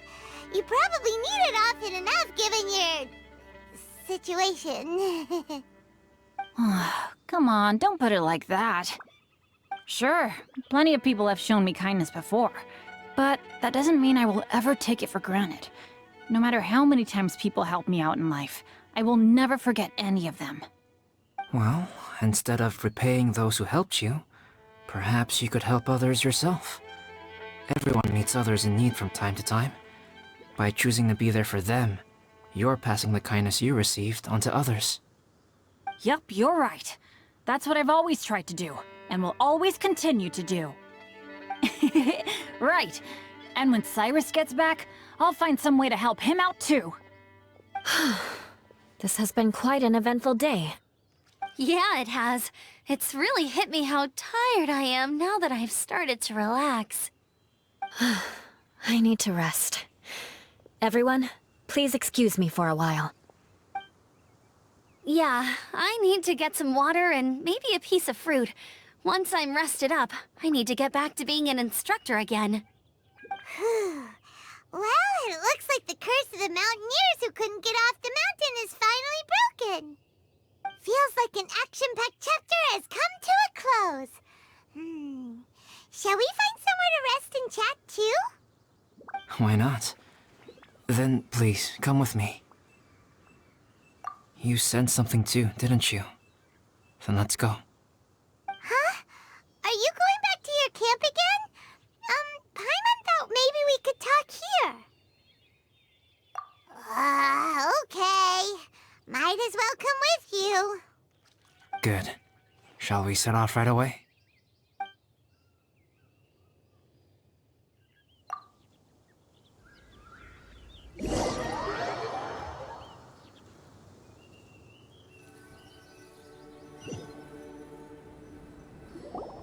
Sorry for bringing you back here once again. Some topics are best discussed in private. Is this about the imposter? That's right. I have to say, Traveler, I'm very surprised you noticed the difference between me and the imposter. Yes, this mark. Perhaps it's where it all began. Ooh, sounds like the beginning of a big story. Keep going. Well, I can't deny that what I'm about to say does sound like something from a children's storybook. So, what do you think this diamond-shaped mark means? A tattoo? A crest? Something else? No. Consider it a birthmark. Have you ever seen an intricate glass ornament and wondered how it was made? Well, one method for crafting with glass is a technique known as glass blowing. Glass blowing is not a widely known art in Teyvat. For this reason, glassware made in this way is usually very expensive. As the name implies, glass blowing involves blowing air into a hole, much like blowing up a balloon. This type of glassware is known for having a pontil mark at the point where the blowpipe was inserted, where the hole was sealed at the very end. This mark is a sign that the item was crafted by a human hand.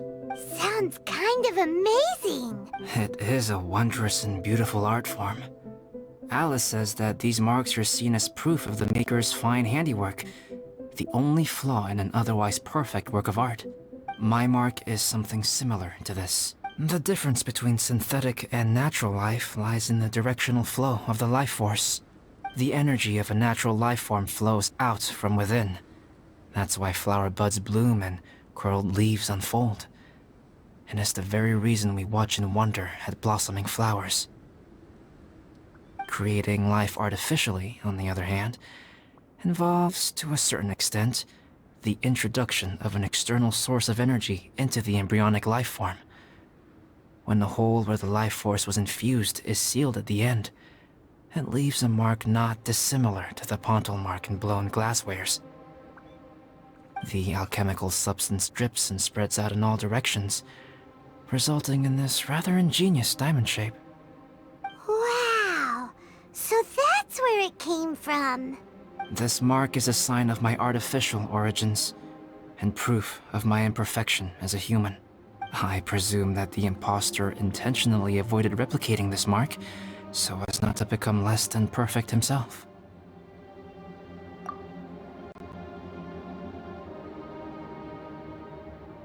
You are fundamentally different from other people. I have few qualms about sharing my secrets with you. Just as Paimon said, it all sounds like a story. Even if you were to tell anyone else, they would regard it as nothing more than a tall tale. The transcendent and miraculous are not the only things to which human beings aspire. They pursue the everyday, the ordinary, to a far greater extent than I would have ever imagined. People like to believe that those who are thoroughly different from themselves could only ever exist in stories. It makes things much easier.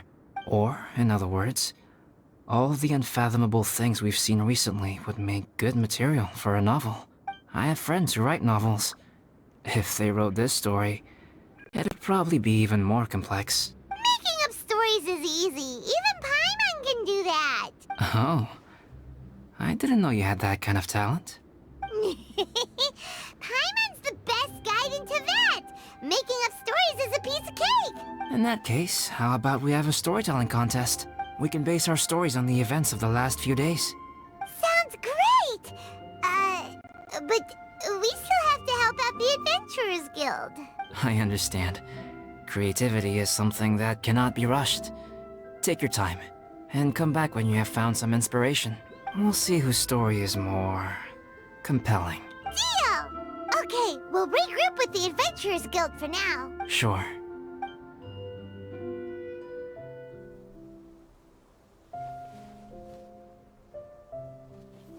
My story. Yes, I should have known. Master's failed specimen in the dragon's belly. This is where the story truly begins.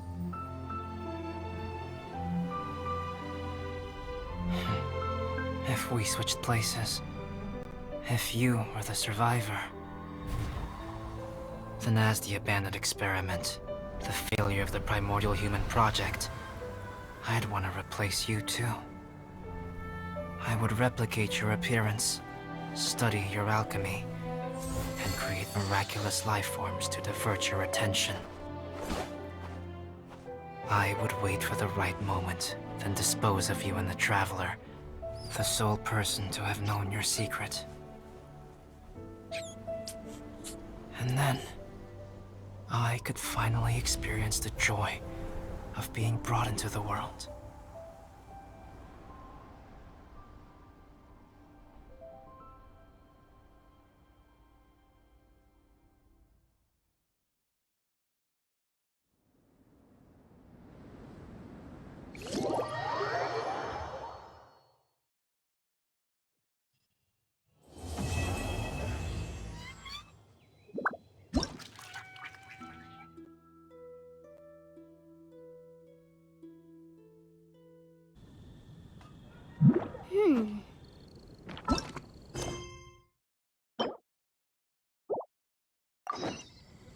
Rebooting.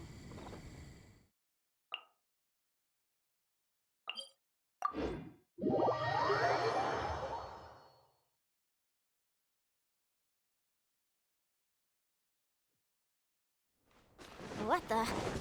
What kind of injurious weather is this?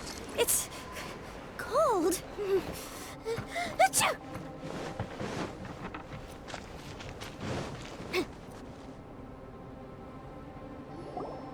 Albedo! Traveler, Paimon. I suppose your story is ready.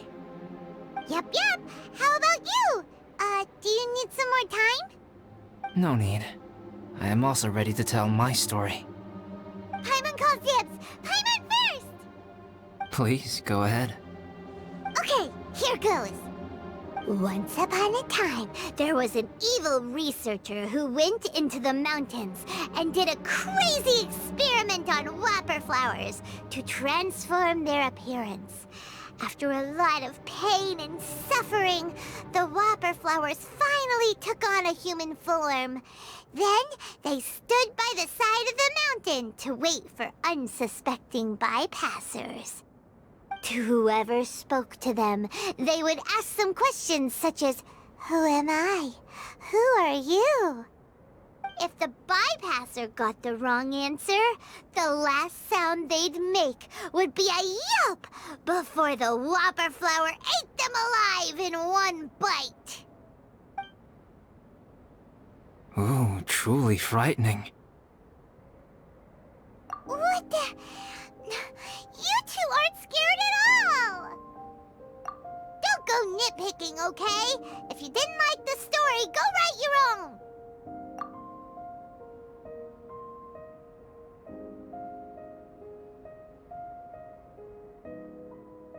In other words, the whopper flowers would ambush and then completely replace their victims.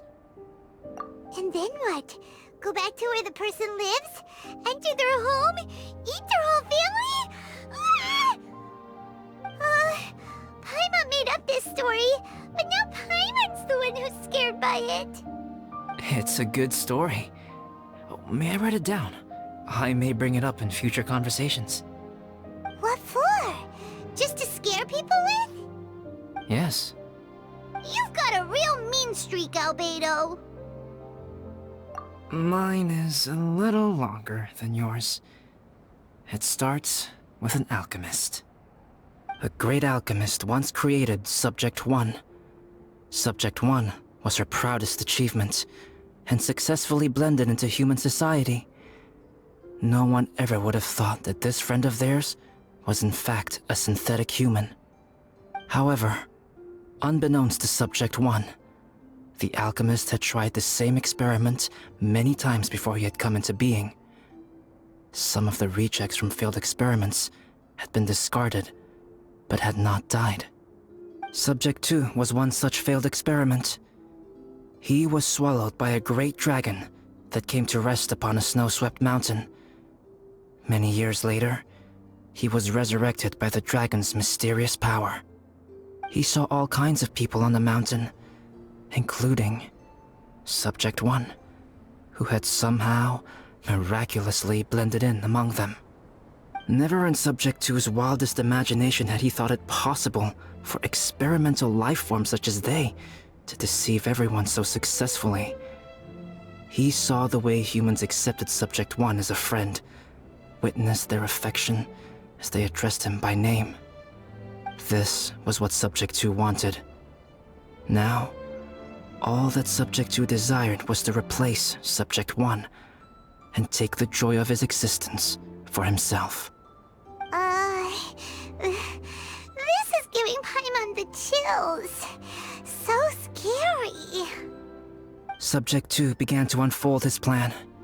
He stole Subject 1's books and notes, and studied all that Subject 1 had learned from the alchemist. Subject 2 was highly intelligent, and he learned quickly. He changed his face into an exact replica of Subject 1's face. Then, he found a plant with mimicry capabilities, and transformed it using dragon blood and alchemy. And so, not only did Subject 2 transform his own appearance to perfectly match that of Subject 1, he also created a third entity, Subject 3. What? There's 3 of them now? But Subject 2 wanted to become a perfected human. So, he erased a mark in both his and Subject 3's necks. For these marks were symbols of imperfection. In my view, it was probably a subconscious act, an instinct. He so desperately craved to become a perfect human being that he forgot something. Human beings are defined by their flaws. Subject 2's plan was meticulously crafted. Subject 3 would draw Subject 1's attention. After Subject 1 disposed of Subject 3, he would assume the threat had now disappeared and would let his guard down. The next moment that Subject 1 was alone, Subject 2 would make his move. He would eliminate Subject 1 and become the only one remaining. He would secretly replace the Subject 1 of everyone's memories and inherit his identity, residence, clothing, sword, name, and friends. People would have no idea that the individual they knew had become somebody else from one day to the next. This is way too scary. Paimon's never gonna be able to trust anyone again. But just before Subject 2 could carry out his plan, a unique stranger entered the mix. Subject 2 tried to make contact with this person, but found that they could somehow sense he was different from Subject 1.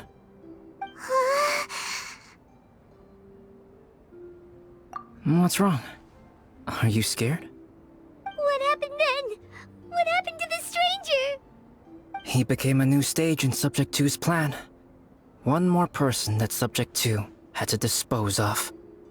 It's as if there were 3 identical roses in the garden. Only one of the 3 was a fine specimen, while the other 2 were defective specimens that bore poisonous thorns. In all the world, only the gardener who tended to them could tell which was the good specimen. People do not like poisonous plants. Only a perfect rose can fetch a high price.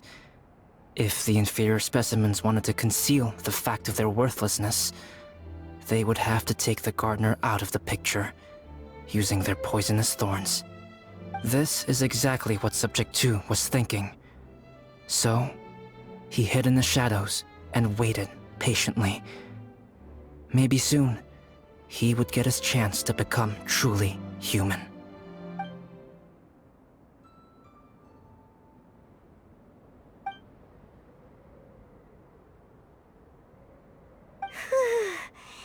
That was intense! So what happened after that? Did Subject 2's plan succeed? Paimon can't bear thinking about it! Fortunately, it is just a story. And even in this story, Subject 2 did not succeed. But you can never let your guard down on Dragonspine. Monsters mutated with Durin's power and blood are also creatures of Rhindaughter, just like me. You must beware of all such creatures. I'm glad to hear that. It's okay. I know what I am. You and I are both different, so there is no need for me to hide the truth from you. The only thing is that sometimes, when I think about how mighty the power of alchemy is, I feel so small. As beings who set foot in this world, how arrogant are we in desiring to control our destiny, and in desiring to create? Is creation an arrogant act, Traveler? If not, why do we call the ones that created us and control us gods? If it is, then what qualifies us to call ourselves creators? How far must we take our reverence and respect, and what purpose does it serve? Nothing special, but whenever I think about it, I feel a twinge of grief. Poor Albedo. Hello? Traveler, are you here? Hey, is that Amber? Thought we might find you here. We're here to deliver a message from Cyrus. There's gonna be a big event down at the base camp, and they want you there too, Traveler. Winter camp is nearing its end. Apparently, even provisional instructors are required to attend. Looks like we need to go, Albedo. Bye for now. Then I won't keep you. I have some things to attend to here, so forgive me for not seeing you down. Don't worry about it. There have been no issues getting up and down the mountain recently. Is everyone ready? Let's not keep them waiting.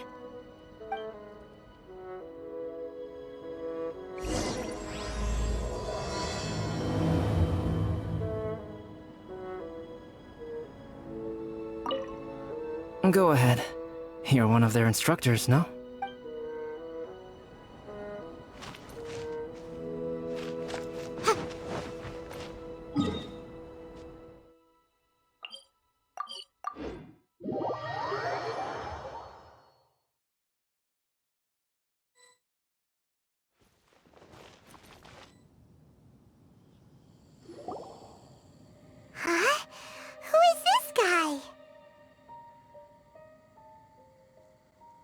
Allow me to introduce Yozerv. He's Joel's father.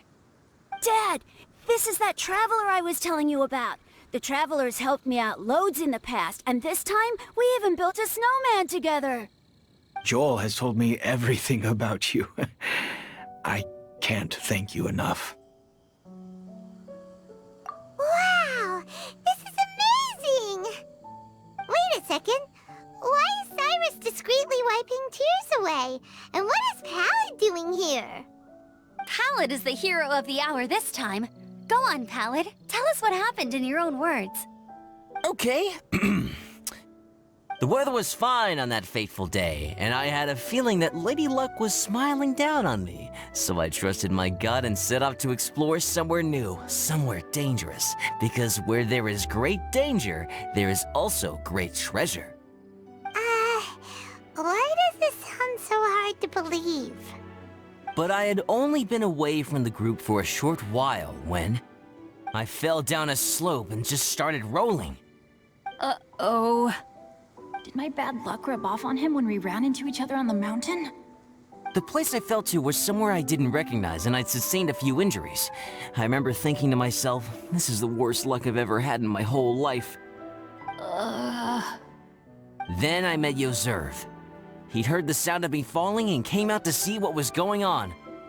Huh? Wow! So it was completely by chance then! I thought he must have been someone from the Adventurers Guild here for the event, but after a few words of conversation, it was clear that he was having memory problems. He didn't even know his own name. The temperature was freezing, and there was no time to deal with all that there and then, so I convinced him to come back to the camp with me and figure everything else out after we got there. We got back to the camp, ran into Joel, and the moment he saw him, he froze for a second with this completely stunned expression on his face, and then he started crying out, "Dad! Dad!" That's when Yozerv suddenly started to remember. My memory has still not fully recovered, but Joel and his mother, they are the only ones that I will not, no, that I cannot forget. Daddy. Daddy's right here, Joel. Daddy's right here. Yozerf, don't you remember anything else at all? The poor princess? Feeding the foxes? I'm sorry. I have no recollection. Maybe it's because of the head trauma. I'm not sure. I woke up and found myself covered in blood. My things were gone, and there was nothing to indicate who I was or how I got there. I crawled into a cave and settled in for a slow recovery. After my legs and feet were a little better, my hunting skills were what kept me alive. Dad, I was so worried about you. I'm all right now, Joel. Oh, don't cry. Daddy's not going anywhere. I'm here to stay. Oh, this is good. This is good. You know what, though? I definitely think my luck got worse after running into Benin on that mountain. I knew it. I just... No. I just meant if it weren't for you, there's no way I ever would have run into Yozerv on a mountain this huge. Besides, we got back safely, didn't we? So don't blame yourself. Maybe sometimes miracles can only happen when you get just unlucky enough. Pallid. When did you become such a smooth talker, huh? Huh? Am I? I was just telling the truth. Oh, yeah. I want to say thank you to the Traveler, Uncle Cyrus, Auntie Eula, and Auntie Amber. Thanks, everyone. You all helped look after me, and I will always remember it. But I guess I can't take the snowman with me, or it'll melt once it leaves Dragonspine. It's such a shame. Oh, I can help with that. One moment. Huh? Eula? Here, take this. It's powdered rime. Just add it to your snowman, and it will never melt. Wow! Really? Oh, this is awesome! You're the best, Auntie Eula! Dad, I have an multiple snowmen now! How cool is that? How can I ever repay you all? Thank you all. Thank you from the bottom of my heart. Dad, I want to go move the snowman. Can we do it now, please? Okay. I'll be leaving with Joel now. I'm sure I'll see you all another day. Very well, very well. It's time for Pallet and I to have another discussion concerning his breaches of adventurer discipline. Huh? But Cyrus, I think I kind of made up for my mistakes this time, you know? See you guys! Oh, I made this for you and Amber. Think of it as a winter souvenir. Aw, are you sure? This must be really important to you. Come on now, just take it. No need to make such a fuss. Wow! Now our snowman won't melt either! Great! You're welcome. Just keep it, that's all I ask. Amber and I have some business to attend to now. See you later. See you! Everyone's gone. Seems like they've all got their own stuff to do now. Oh! You know what? We've been on Dragonspine all this time, and somehow Paimon still forgot to ask Albedo about how to make a fruit juicifier machine that could keep the juice fresh. Maybe we should try Timaeus again. He does seem pretty eager to please after all.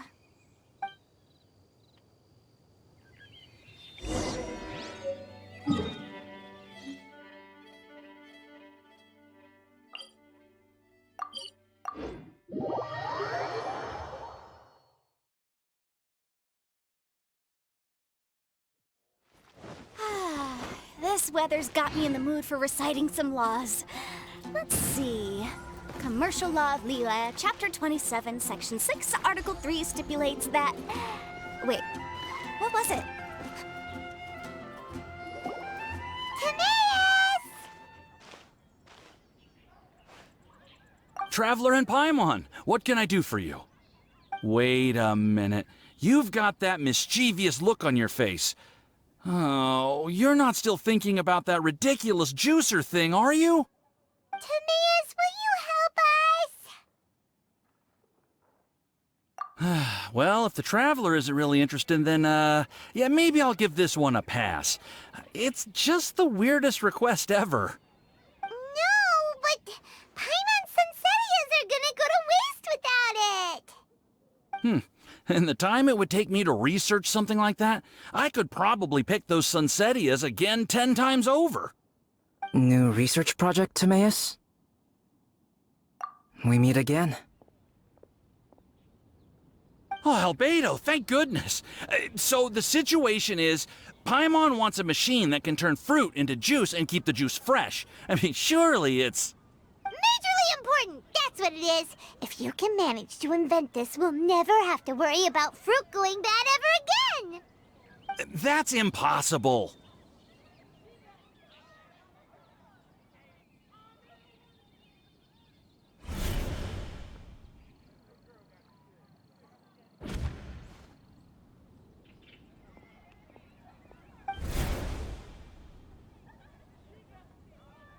Turning fruit into juice is not hard, but keeping it fresh is more difficult.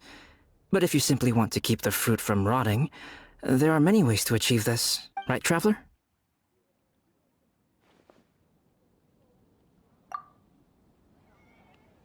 What about his neck? What's wrong? Is there something on my neck? From the look on your face, it's as if you thought I just played a practical joke on you that was in exceedingly poor taste. Albedo, you were saying, how do you stop fruit from going bad? Well, one way would be to bury your fruit on Dragonspine, where the snow never melts all year round. But then Paimon won't be able to eat them! You could always live on Dragonspine. No, too cold for Paimon. Or you can give the fruit to me, and I would take it to Dragonspine for you. But since you don't like the cold, You'd have to send someone else to pick them up when you want them. This is where you come in, traveler. Suddenly sounds a lot more feasible with other people doing all the work. Okay then, shall we go with that idea? Fruit buried on Dragonspine will stay fresh for much longer. However, it is also possible that the fruit will sprout and grow into fruit trees. Who knows? Maybe the next time you visit, it will have grown into an orchard. You can water the trees, add fertilizer, and when they finally bear fruit, you will have some fresh Sunsettias. No way! Then Paimon will have to be a gardener! That's not the goal here. Oh? Well, I don't think being a gardener is so bad.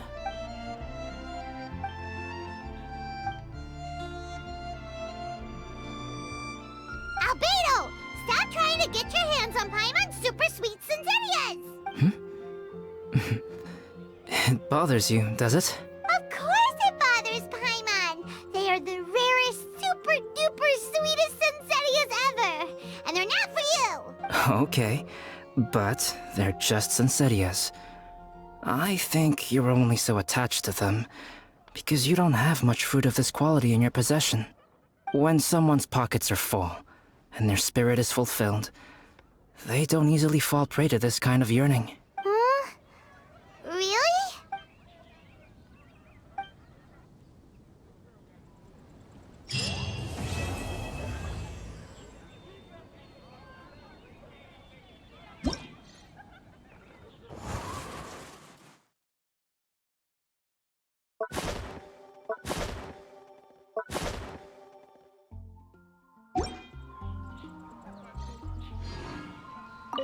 Dragonspine is too cold for ordinary fruit trees to survive. But if, one day, Dragonspine did become home to gardens and orchards, there would be more reasons for people to visit.